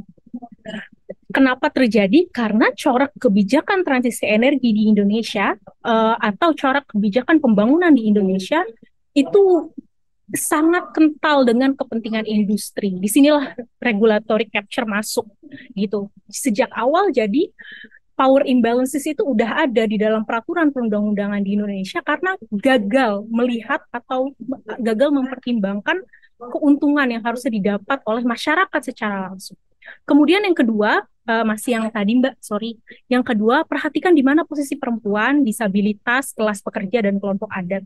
Tadi Mas Saleh dan sebelumnya Kak Fani udah banyak bahas. Cuma aku di sini mau menekankan bahwa power imbalances itu terjadi buat rata-rata itu oleh perempuan, bukan laki-laki, disabilitas, bukan orang yang able, kelas pekerja, bukan elit, dan kelompok adat, bukan orang Jakarta. Mereka itu biasanya yang paling kena dengan ketidakadilan power atau power imbalance. Dan perhatikan mereka. Pastikan di dalam peraturan perundang-undangan di Indonesia, posisi-posisi mereka itu ditaruh secara terang dan ditreat secara benar. Nah, kemudian konteks lokal penting. Tadi Mas Saleh sebelumnya ngomong ada Perpres 11 tahun 2023 yang mengekstend urusan konkuren. Cuman kalau kita bedah, kita ubek-ubek itu Perpres tentang urusan konkuren transisi energi, tidak ada satupun ketentuan pelibatan masyarakat yang imbalances powernya. Nggak ada ketentuan tentang perempuan, disabilitas, kelas kerja, dan kelompok adat. Yang kedua, memahami inklusivitas. Hal ini yang juga lag banget, yang kurang banget di pemerintah, di peraturan perundang-undangan yang ada di Indonesia saat ini. Kemudian work dan protect nature, bekerja dan lindungi lingkungan hidup. Kemudian jadikan alam sebagai elemen yang aktif. Stop menggunakan paradigma antroposentris ketika kita lagi ngomongin pelibatan masyarakat di dalam proses pengambilan keputusan lingkungan hidup. Next. Nah, kemudian di sini nih juga yang jadi penting kriteria yang keempat, kolaborasi dengan aktivisme tapak. Biasanya di dalam pelibatan masyarakat, pemerintah itu selalu berpikir pelibatan masyarakat itu konsultasi publik. Itu juga yang tertuang di dalam Undang-Undang PPLH pasal 65 yang tadi Kak Fani sebutkan, dan itu juga yang aku kritik. Menurutku pasal 65 itu yang mana sekarang dilemahkan di dalam Undang-Undang Cipta Kerja, itu pasal yang sama sekali tidak mencerminkan pelibatan masyarakat yang sensitif gitu. Kenapa? Karena misalnya pelibatan masyarakat itu bisa dicurahkan dalam berbagai cara loh. Ada pemilu, demonstrasi besar-besaran, pergerakan tapak, bahkan misalnya boikot yang dilakukan oleh masyarakat tapak kepada perusahaan. Ini itu kepedulian lingkungan dan aktivisme tapak yang sebenarnya juga bentuk pelibatan masyarakat. Jadi, dan negara seringkali melihat ini sebagai bentuk kriminal, sebagai bentuk yang harusnya direpres sejak awal. Dan makanya kenapa ada tadi tidak connect antara kebutuhan masyarakat dengan apa yang dilakukan oleh negara. Jadi jangan sentimen terhadap aktivisme tapak dan transisi ke model ekonomi hijau. Nah, transisi ini teman-teman aku aware dan aku juga yakin teman-teman banyak yang merasa. Transisi ini nggak hanya bicara tentang tata kelola, politik, pasar, teknologi apa yang mau kita pakai, ekonomi apa yang harus kita capai, berapa target pembangunan nasional di dalam ekonomi hijau, tetapi kita juga harus bicara tentang mobilisasi masyarakat, mobilisasi budaya. Maksudnya apa? Banyak loh perempuan-perempuan yang kalau kita turun ke tapak, mereka itu nggak bisa ikut ngobrol terkait dengan model ekonomi hijau atau transisi energi, karena mereka itu kerja sebagai ibu yang dipekerjakan, didomestifikasi di rumah, sehingga mereka tidak dapat terlibat dalam diskusi publik. Dan masyarakat itu seringkali dilihat hanya sebagai konsumen. Mereka juga tidak dipertimbangkan ketika melakukan collective action, kayak tadi ya, misalnya melakukan demonstrasi. Nah, makanya untuk benar-benar melakukan transisi ke model ekonomi hijau yang kafah atau yang total gitu ya, mobilisasi budaya dan masyarakat ini artinya memberikan ruang masyarakat berpartisipasi dalam pengambilan kebijakan transisi ekonomi hijau, utamanya mereka yang sejak awal dapat power imbalances. Ini adalah 5 kriteria next yang menjawab sebenarnya. Kalau aku ditanya, Haya terus gimana sih cara menciptakan peraturan perundang-undangan yang memungkinkan gitu ya, memungkinkan berbagai apa ya namanya lapisan masyarakat dengan berbagai macam latar belakang pendidikan, berbagai macam latar belakang budaya itu bisa dapat termainstream gitu ya terkait dengan transisi energi. Ini adalah 5 kriteria yang aku rasa kita sebagai masyarakat sipil harus dorong bersama gitu. Next.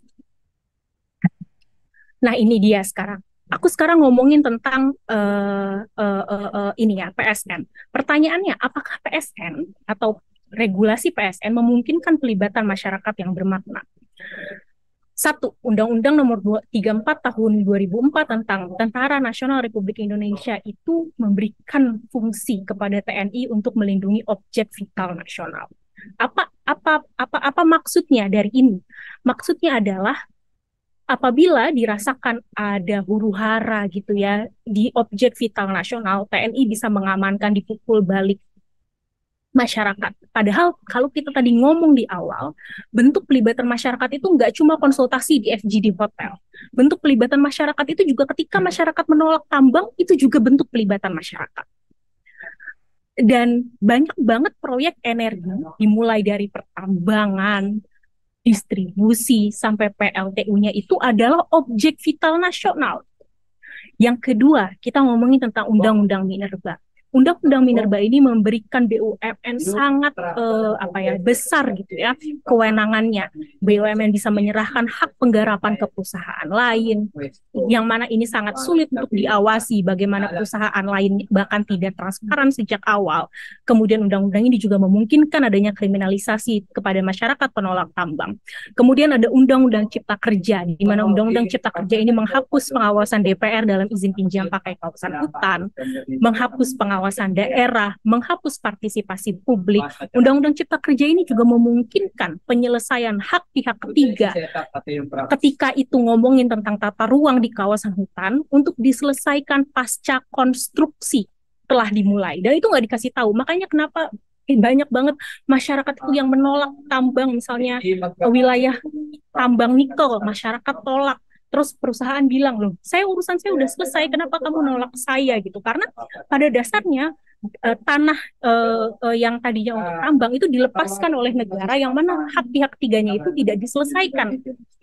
Dan hak pihak ketiga yang tidak diselesaikan sejak awal itu dimungkinkan di dalam hukum Indonesia gitu ya. Nah, kemudian tidak ada the right to say no. Ada penentuan PSN, baik itu di Undang-Undang Cipta Kerja, PP 42 2021, Perpres 109 2020, kemudian tadi Perpres 11 2023. Kalau kita ngomongin pelibatan masyarakat, harus ada ketentuan yang secara gamblang menyatakan bahwa masyarakat punya hak untuk bilang tidak pada penentuan proyek strategis nasional. Jadi permasalahan, proyek strategis nasional itu ditentukan melalui tangan batu gitu ya. Pokoknya ini yang dijadikan proyek strategis nasional.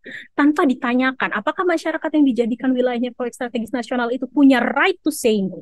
Dan ini tidak ada satupun ketentuan yang memberikan masyarakat kebolehan untuk mengatakan tidak pada PSN, sehingga anatomi peraturan perundang-undangan di Indonesia hidup di dalam menara gading, sehingga peraturan perundang-undangan Indonesia yang hidup di dalam saya sarjana hukum dan saya juga merasa bahwa peraturan Indonesia ini sangat hidup di menara gading, sehingga dia sangat tidak sensitif terhadap orang-orang yang punya power imbalances tadi, perempuan, masyarakat adat, kelas pekerja, kelompok disabilitas dan yang lainnya. Next.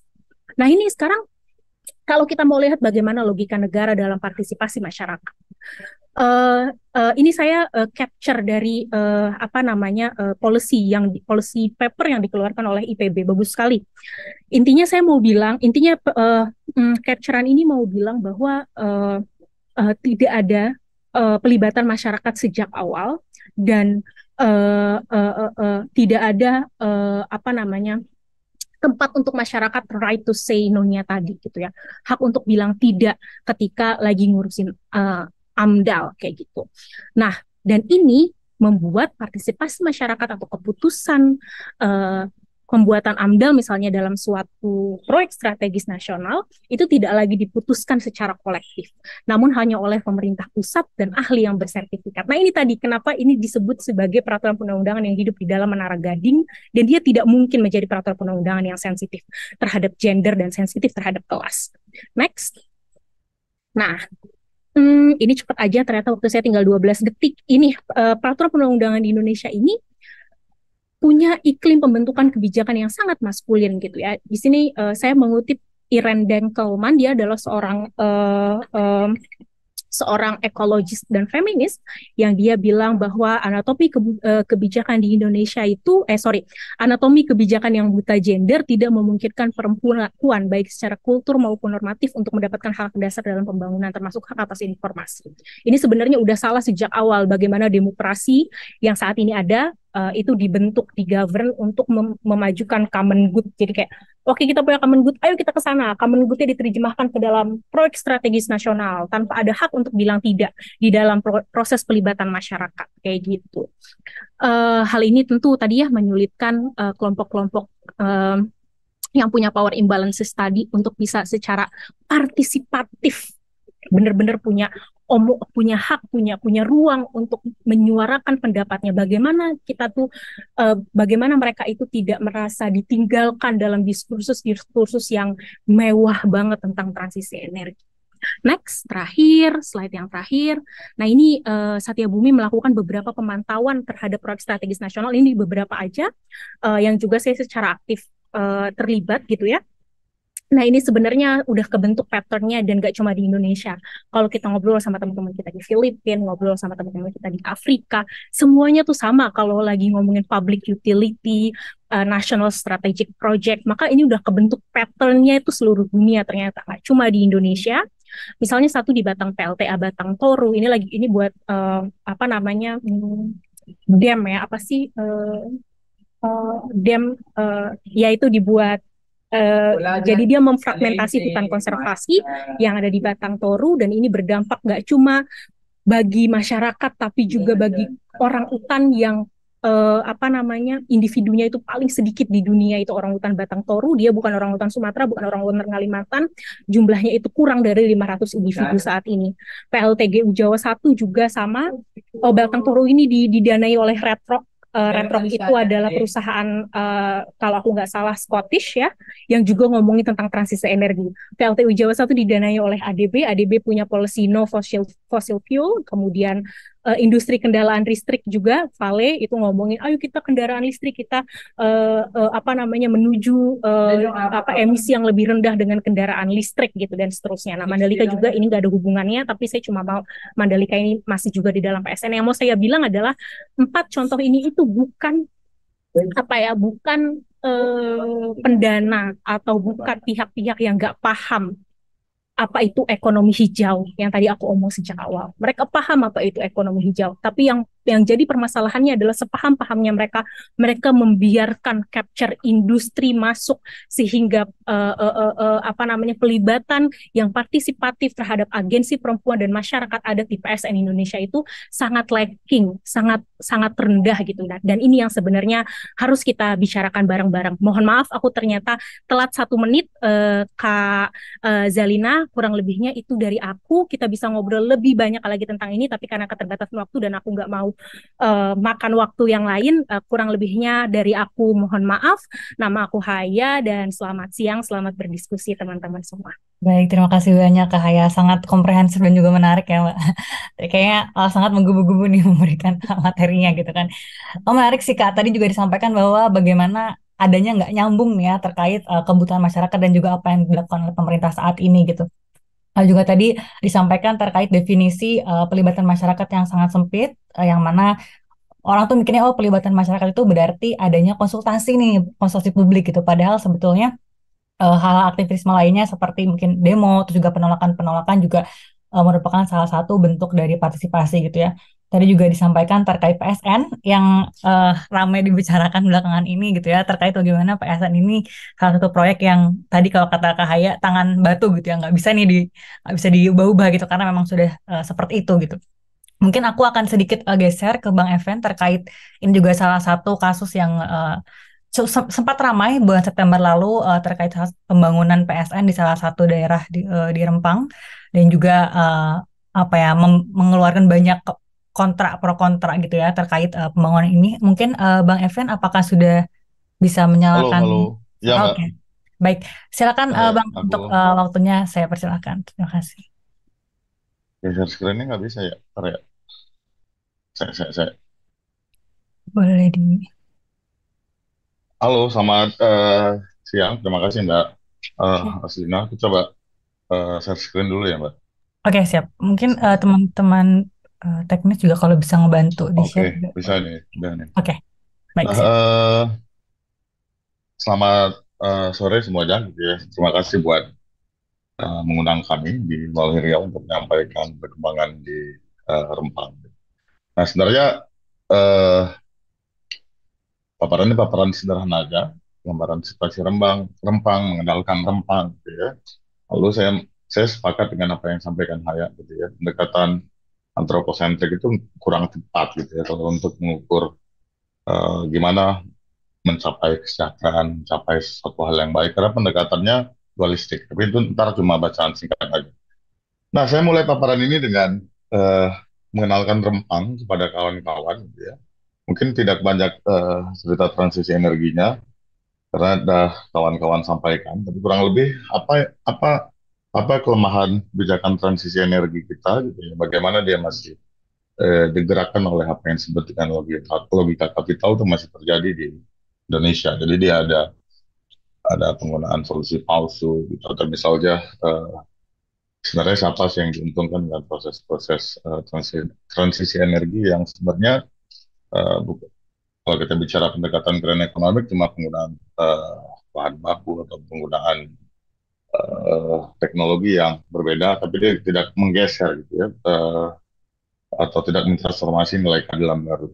Dan ini Rempang gitu ya, Rempang yang dianggap negara sebagai pulau kosong.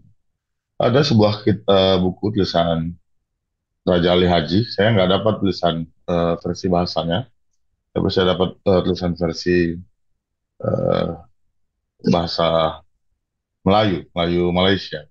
Begitu buruknya negara kita ini, bahkan sebuah mahakarya yang ditulis oleh sastrawan dari Raja Riau Lingga yang sangat terkenal itu malah dicetak dengan baik oleh cetakan Malaysia. Gitu ya. Buku ini kurang lebih menggambarkan kitab Tufat An-Nafis karya Raja Ali Haji, seorang pangeran, gitu ya.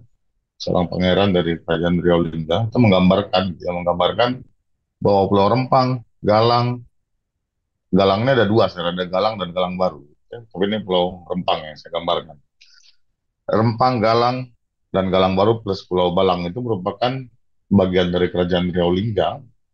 Dia sudah eksis di sekitar 1720, tapi beberapa orang tua menyebutkan sebenarnya ada ini jauh eksis sebelum 1720 gitu ya.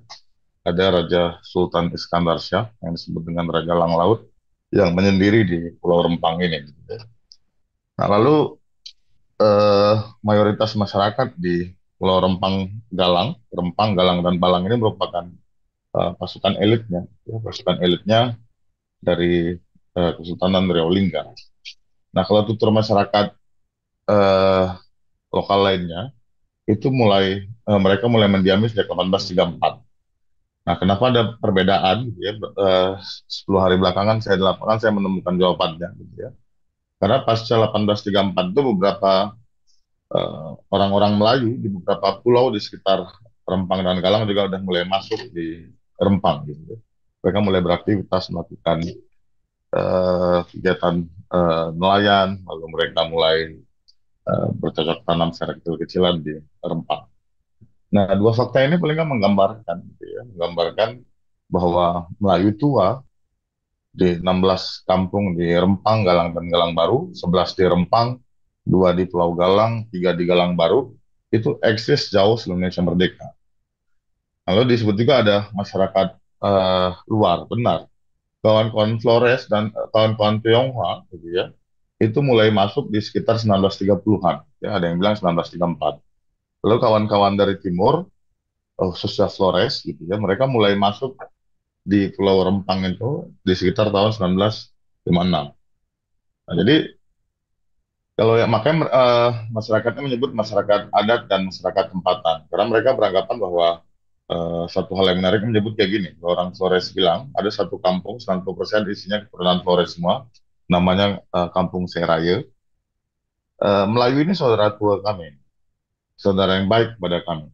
Karena ketika kami dari timur, kami dari Flores susah ketika itu, orang Melayu memberikan kami beras dan memberikan kami ikan. Jadi kami nggak mungkin berkhianat dalam perjuangan mempertahankan pulau ini kepada saudara tua kami Melayu. Nah, lalu sejarah gitu ya, Rempang, Galang, dan Galang Baru ini menjadi perluasan wilayah Otorita Batam dulunya, atau sekarang jadi wilayah kerja BP Batam, atau menjadi wilayah kota Batam, karena ada dua sistem pemerintah, ada dua penguasa di Batam ini, satu namanya BP Batam, Badan Pengembangan Batam, yang kedua pemerintah kota yang dipimpin wali kota. Lalu wali kotanya ex officio-nya jadi pemimpin BP Batam. Nah, Batam ini dijadikan kawasan dan daerah ya. Kawasan industri Pulau Batam ini mulai ditetapkan melalui Kepres tahun 41 1973. Nah, lalu perkembangannya di keluar PP 34 tahun 2023 yang menyebutkan Pulau Batam, Kecamatan Batam, lalu beserta beberapa pulau kecil di sampingnya, gitu ya, Pulau Bulan, ini Kecamatan Batam. Kalau dulu cuma Pulau Batam yang dijadikan kawasan industri, lalu Pulau Bulan, Pulau Kapan Jernih, dan pulau yang di atas itu menjadi Kota Madya Batam. Nah, lalu ketika Batam mulai penuh, mulai desak industri, pembangunannya begitu masif, tapi tetap saja meninggalkan tidak menganggap penting orang Melayu di sana, gitu ya. Tidak menganggap penting orang Melayu di Batam, terbit Kepres 28 tahun 1992. Nah, Kepres ini menambahkan gitu ya, karena kalau kurang lebih di Kepres sebutkan memperhatikan daya dukung, daya tampung, lalu kapasitas Batam, maka otorita Batam ini dibutuhkan perluasan. Di 1992 akhirnya Pulau Rempang, Galang, dan Galang Baru ini dikeluarkan dari Kabupaten Kepulauan Riau, karena dulu ini kan masih Provinsi Riau semua, dia diintegrasikan menjadi wilayah administrasi Batam. Nah, ini awal-awal cikal bakal eh, Rempang itu dianggap tanah tak bertuan. Nah, lalu investasi besar itu mulai dirancang gitu ya, mulai dirancang di sekitar tahun 2004. Ketika itu PT Makmur Elograha bersama Badan Otorita Batam atau BP Batam, nah itu melakukan perjanjian gitu ya dengan DPRD Batam, Pemko-nya, ya. Mereka merencanakan pembangunan sebenarnya kota baru gitu ya, kota baru di Rempang dan Galang. Lalu Galang Baru itu dianggap sebagai lokasi relokasi. Tapi belakangan Galang Baru pindah, ya mereka jadikan tempat bisnis pariwisata lah. Nah, tapi menariknya di perjanjian 2004, di notulen yang kami baca, kami dapatkan notulen rapat pada 26 Januari 2004 itu menyebutkan gitu ya, mereka disebutkan di notulennya seluruh kampung tua yang berada di Rempang dan Galang itu bakal dienklav. Dia dikeluarkan dari lokasi-lokasi investasi yang akan dibangun khususnya untuk kota baru, untuk pengembangan pariwisata di Pulau Batam, di Pulau Rempang dan Galang itu dienklav. Jadi masyarakat ya mikirnya ya nggak apa-apa lah, yang penting kampung tua kami nggak digusur, tempat tinggal kami nggak digusur. Nah, jadi mereka sangat senang pada waktu itu. Nah, tapi mulai berubah itu sekitar di tahun situasi berubah gitu ya. eh, PT Makmur Elok Gerahanya itu semakin ngotot bersama pemerintah ketika penandatangan MOU. Sebenarnya MOU itu kan nggak ada konsekuensi hukumnya juga, yang ada cuma ketika dia nggak dilaksanakan itu kan ada setikat baiknya aja yang disampingkan karena dia belum berbentuk agreement. Tapi di sekitar Juli pemerintah Indonesia itu diwakilin Bahlil, disaksikan Jokowi itu bertentangan tuh dengan pemerintah Tiongkok, pemerintah Republik Rakyat Cina untuk pembangunan hilirisasi industri kaca. Nah, itu di Juli Lalu di sekitar eh, Agustus kalau nggak salah ini ya, Agustus, guna mengakselerasi proyek ini, itu maka dimasukkan lah gitu ya, eh, Rempang, pembangunan Rempang itu menjadi program strategis nasional di Permenko EK nomor 7 tahun 2023. Nah, di situ nama proyeknya disebut pengembangan kawasan Eco City. Nah, jadi master plan gitu ya. Pada awalnya sih nggak ada master plan-nya juga. Master plan-nya itu cuma untuk pariwisata dan perumahan. Lalu ada pembangunan tower pariwisata. Nah, tapi pasca bulan Juli itu ada penandatanganan antara pemerintah Cina dan apa perusahaan asal Cina dan Menteri Bahlil. Nah, itu ditambahkan lah gitu ya, ada satu pabrik kaca. Nah, maka dikeluarlah master plan yang kurang lebih seperti ini nih. Ini data pemerintah yang saya copy dari buku sakunya pemerintah BP Batam. Nah, pada awalnya rencana pembangunan itu dibagi dalam 7 zona. Nah, zona satu itu ada pabrik kaca, ini benar gitu ya. Lalu zona 2, pulau ini kan sebenarnya cuma luasnya sekitar 15.000 sekian. Nah, 17.000 kenapa? Ada pulau di atasnya, namanya pulau air apa ya, saya lupa, yang di lokasi nomor 2, itu jadi lokasi untuk pengembangan pertanian ya, seperti food estate dan lain-lain lah gitu ya. Lalu di lokasi 3, itu dibangun commercial and residensi, apa, perumahan komersil gitu ya. Lalu ada zona 4 itu Rempang Integrated Tourism, lokasi pariwisata, ini Pantai Melayu dan lain-lain. Nah, zona 5 itu mereka jadikan hutan dan lokasi solar farm zone gitu ya. Nah, di zona 6 itu lokasi untuk hutan lindung. Nah, zona 7 inilah yang awalnya dipersiapkan gitu ya, dipersiapkan jadi relokasi seluruh kampung tua yang berada di Pulau Rempang. Nah, maka yang terancam itu awalnya 11 plus 2 gitu ya, 2 kampung tua. Jadi kurang lebih sekitar 13 kampung tua, Galang Baru nggak diganggu tuh. Nah, tapi karena mereka punya sejarah yang sama, menganggap bahwa tanah ini tanah leluhur mereka, maka 16 kampung tua ini akhirnya saling bersolidaritas dan saling dukung. Nah, ini zona ya, gitu ya. Lalu perubahan itu banyak berubah pasca tanggal 7 dan tanggal 11. Ada penghadangan aparat gabungan dari TNI, Polri, dan lain-lain. Gitu ya. TNI, Polri, dan lain-lain di tanggal 7 yang maksa masuk ke Pulau Rempang. Lalu tanggal 11 ini aksi solidaritas. Gitu ya. Nah, pasca pasca letusan 2 peristiwa ini, pemerintah itu merubah, gitu ya. Merubah, gitu ya. Mengubah zona itu menjadi namanya tahap. Jadi pengembangan tahap awal Rempang Eco City. Jadi mereka cuma hendak menggusur 5 kampung tua. Sebenarnya 3 gitu ya, karena 2 lagi itu subkampungnya, seperti dusun lah gitu ya, 2.300. Nah, tapi perencanaan pembangunan digeser lagi. Pengosongan pulau bakal dilakukan dalam waktu 5 tahun. Jadi 5 kampung tua yang akan digusur itu Pasir Panjang, Sembulang Hulu, Sembulang Tanjung, Sembulang Pasir Merah, sama Blongkeng. Blongkeng ini lokasi tower. Nah, jadi sekarang mereka memainkan narasi, oh enggak, kita nggak bakal gusur semua kampung kok. Tapi mereka mengubah bahasa zonanya menjadi tahap 1. Nah, jadi bilang 5 tahun kita evaluasi lagi. Kalau 5 tahun kita jalan, 2-3 tahun jalan, nanti kita kembangkan bisnisnya, kita duduk bareng dengan masyarakat. Ya. Nah, jadi pembangunan pertama yang mereka mulai ini namanya pembangunan pabrik kaca yang tadi, yang masuk ke zona 1. Nah, itu pembangunan pabrik kaca dan solar panel. Nah, ini yang mungkin disebut sebagai untuk memenuhi kebutuhan kebutuhan transisi energi. Tidak lagi mengandalkan fossil fuel gitu ya, tapi menggunakan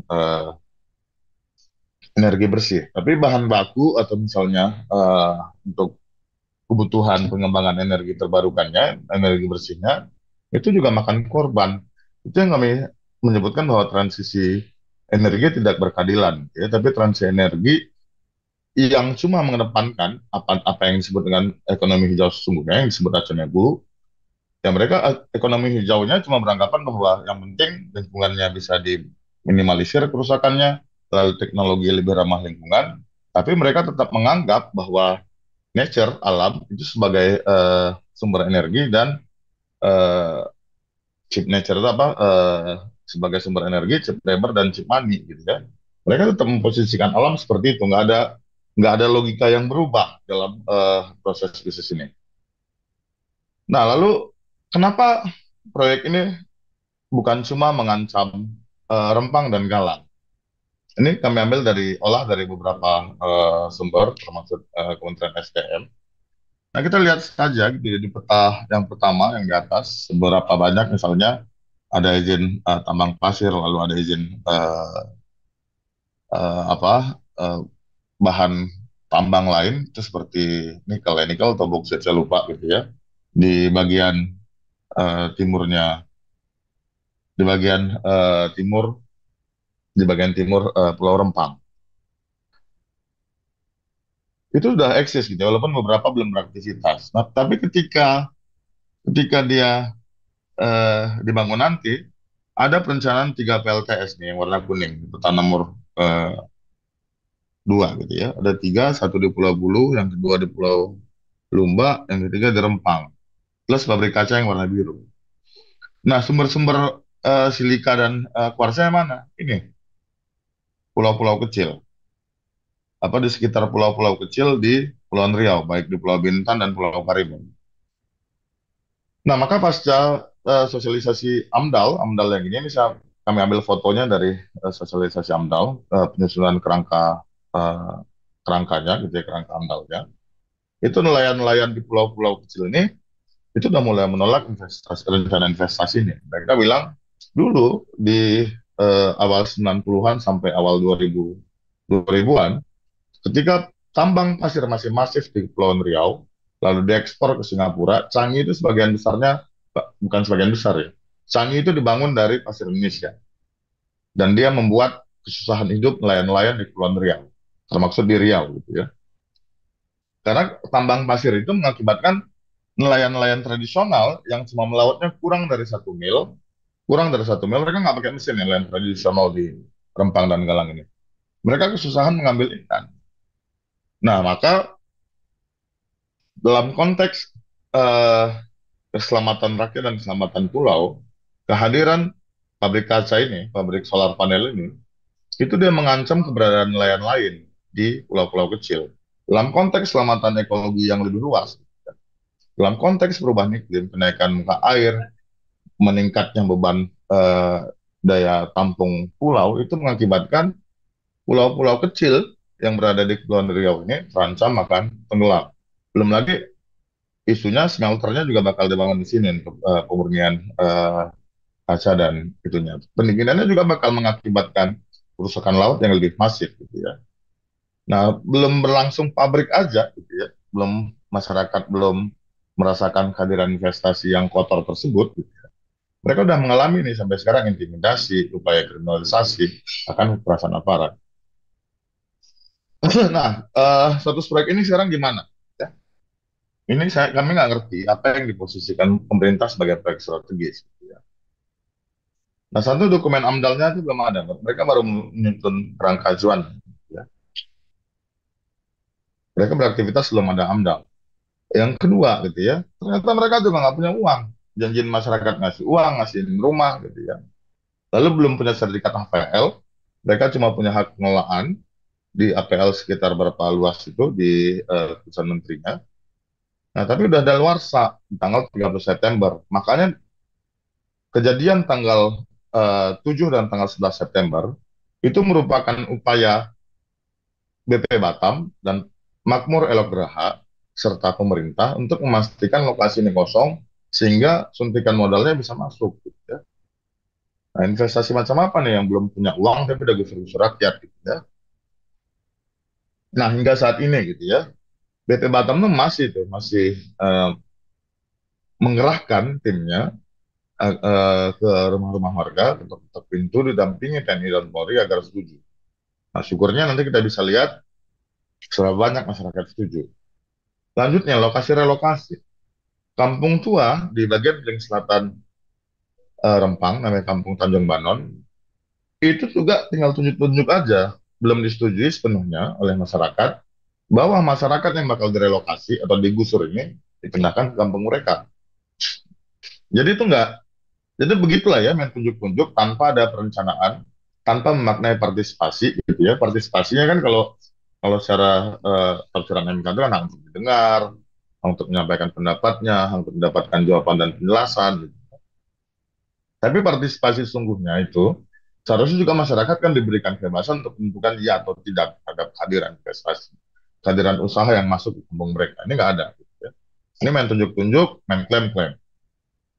Nah, lalu klaim pemerintah gitu ya. Klaim pemerintah juga secara kuantifikasi itu terus ngaco ya. Pertama Kapolri dan Menko Polhukam Mahfud bilang 80%, lalu turun 70, bilang 50%, dan kembali ke 70%. Lalu mereka bilang, kita nggak menggusur 11 kampung tua, kita cuma mau geser 5 kampung tua. Tapi tololnya gitu ya, kalau kawan-kawan cermat membaca berita media, 300 kakak yang setuju ini apakah berasal dari 5 kampung tua? Enggak. Mereka menghitung dari seluruhan Pulau Rempang.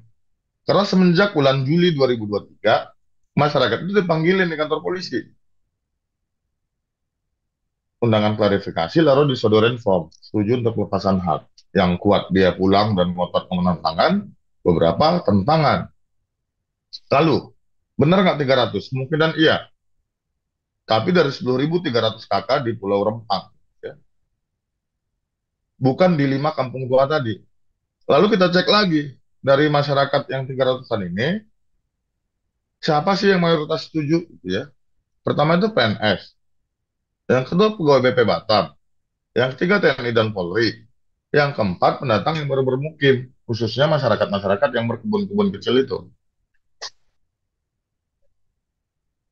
Nah, kalau misalnya ada PNS, saya contohkan ada satu orang guru ngaji di Pasir Panjang. Saya nggak sebut namanya. Dia ini guru ngaji gitu ya, guru ngaji. Di eh, mana gitu ya. Karena dia nggak mau tentangan persetujuan, dia dipindahin ke Batam. Sekarang dia nggak kerja ngapa-ngapain, ya udahlah saya 3 tahun lagi, ntar lagi pensiun. Nah itu cara intimidasi yang nggak tepat oleh dilakukan oleh negara. Bahlil bilang dia dialog nih ketika dia demo warga. Bullshit.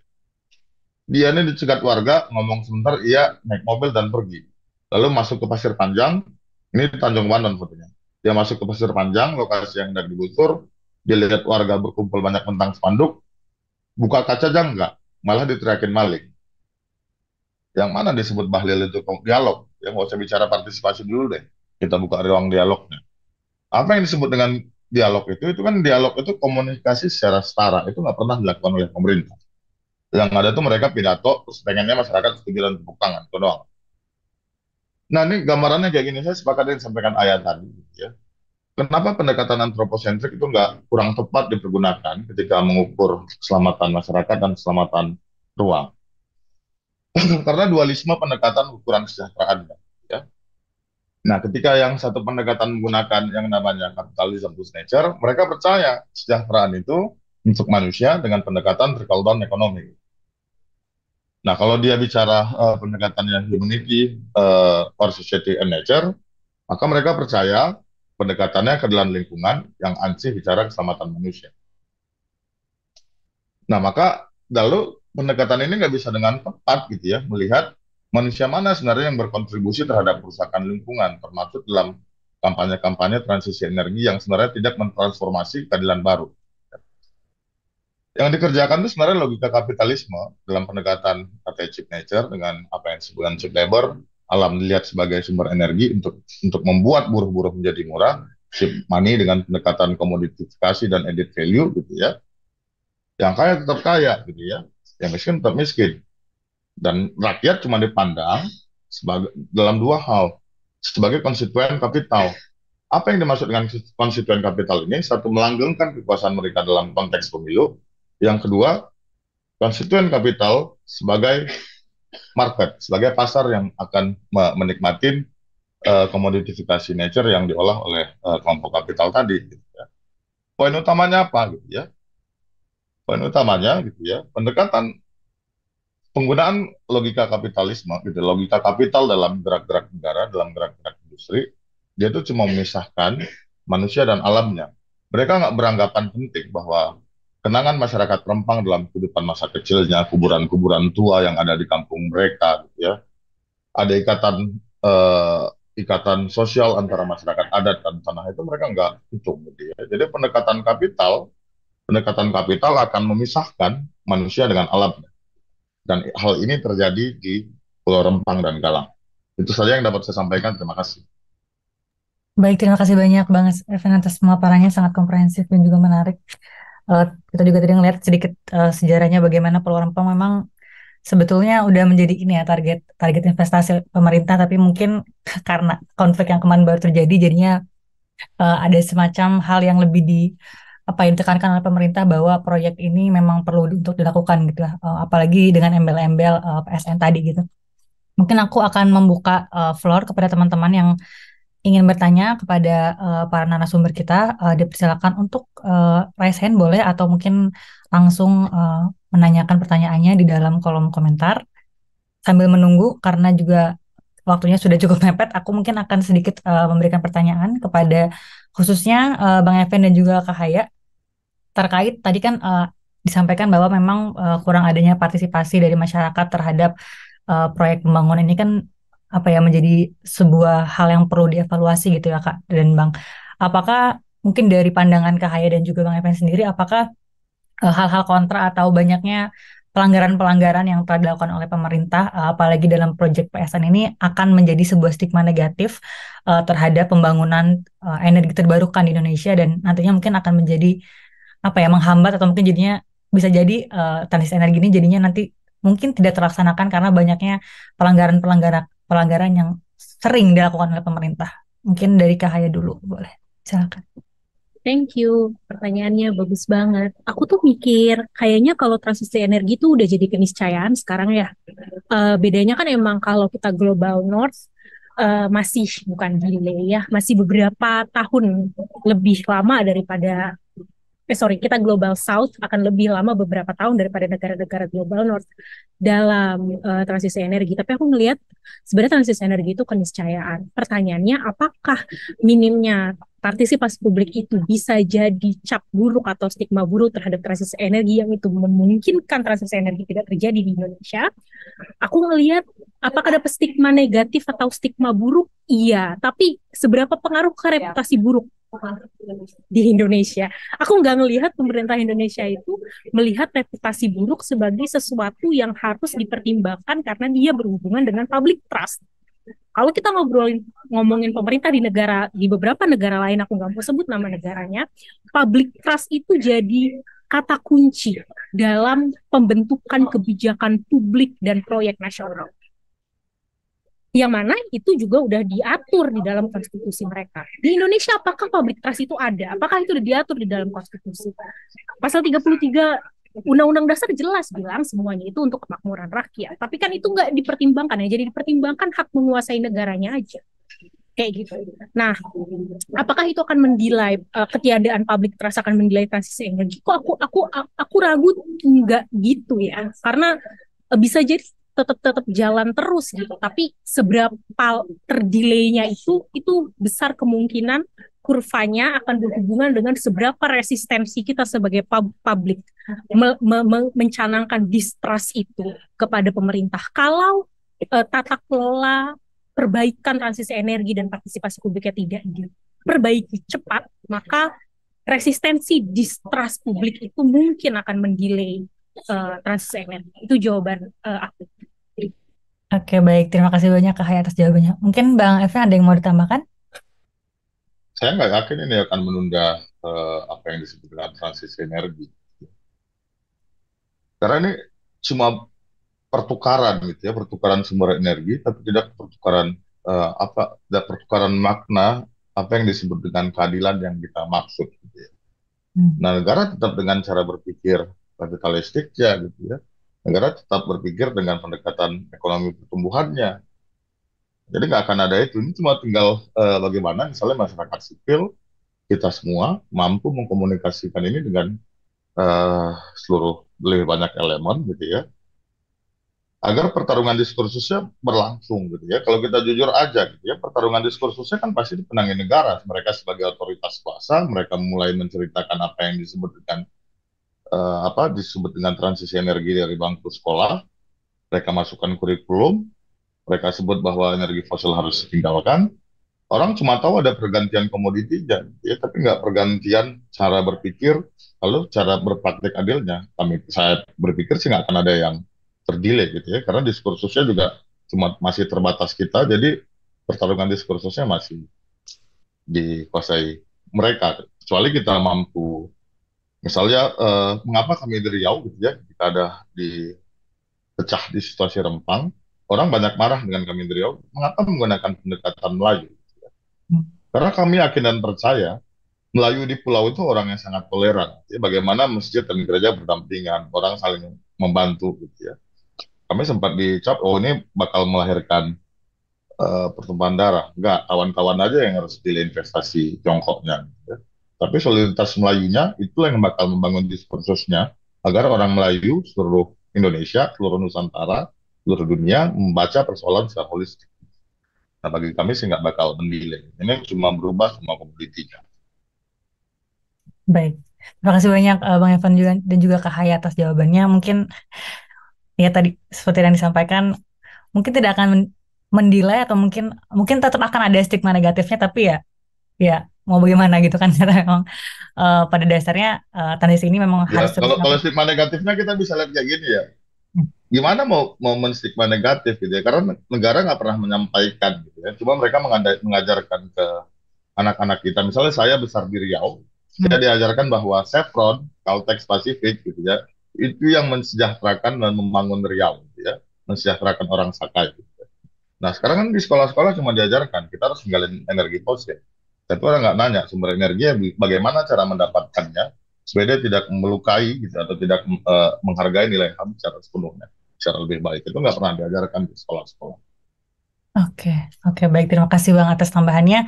Mungkin tadi kembali seperti yang apa disampaikan ya Bang, ya, kita harus mulai meninggalkan logika kapitalis tadi yang memang hanya mementingkan bagian lebih kapital gitu ya dibanding tadi lingkungan dan juga manusianya gitu. Mungkin dari teman-teman kalau misalnya memang belum ada pertanyaan, karena waktunya sudah menunjukkan pukul 3:06, mungkin akan saya tutup terlebih dahulu diskusi siang hari ini. Sebelumnya terima kasih banyak untuk Mbak Fani, Mas Saleh, Kak Haya, dan juga Bang Evan yang telah menyempatkan hadir pada diskusi siang ini. Sangat menarik, menambah wawasan yang sangat baru gitu ya, apalagi proyek PSN ini yang menjadi cukup banyak kontra gitu ya dari masyarakat gitu. Terus juga tadi mungkin sedikit memberikan konklusi terkait diskusi kita dari tadi jam 1 sampai sekarang jam 3 sore. Poin pentingnya adalah perlu adanya pelibatan masyarakat yang secara berarti gitu ya, bukan hanya diikutin dalam diskusi aja, tapi juga perlu didengarkan apa yang sebenarnya masyarakat ini inginkan, biar kalau tadi kata Mbak Ayu, biar nyambung gitu, jangan sampai apa yang dibutuhkan masyarakat dan juga apa yang diberikan oleh pemerintah jadinya nggak nyambung gitu kan.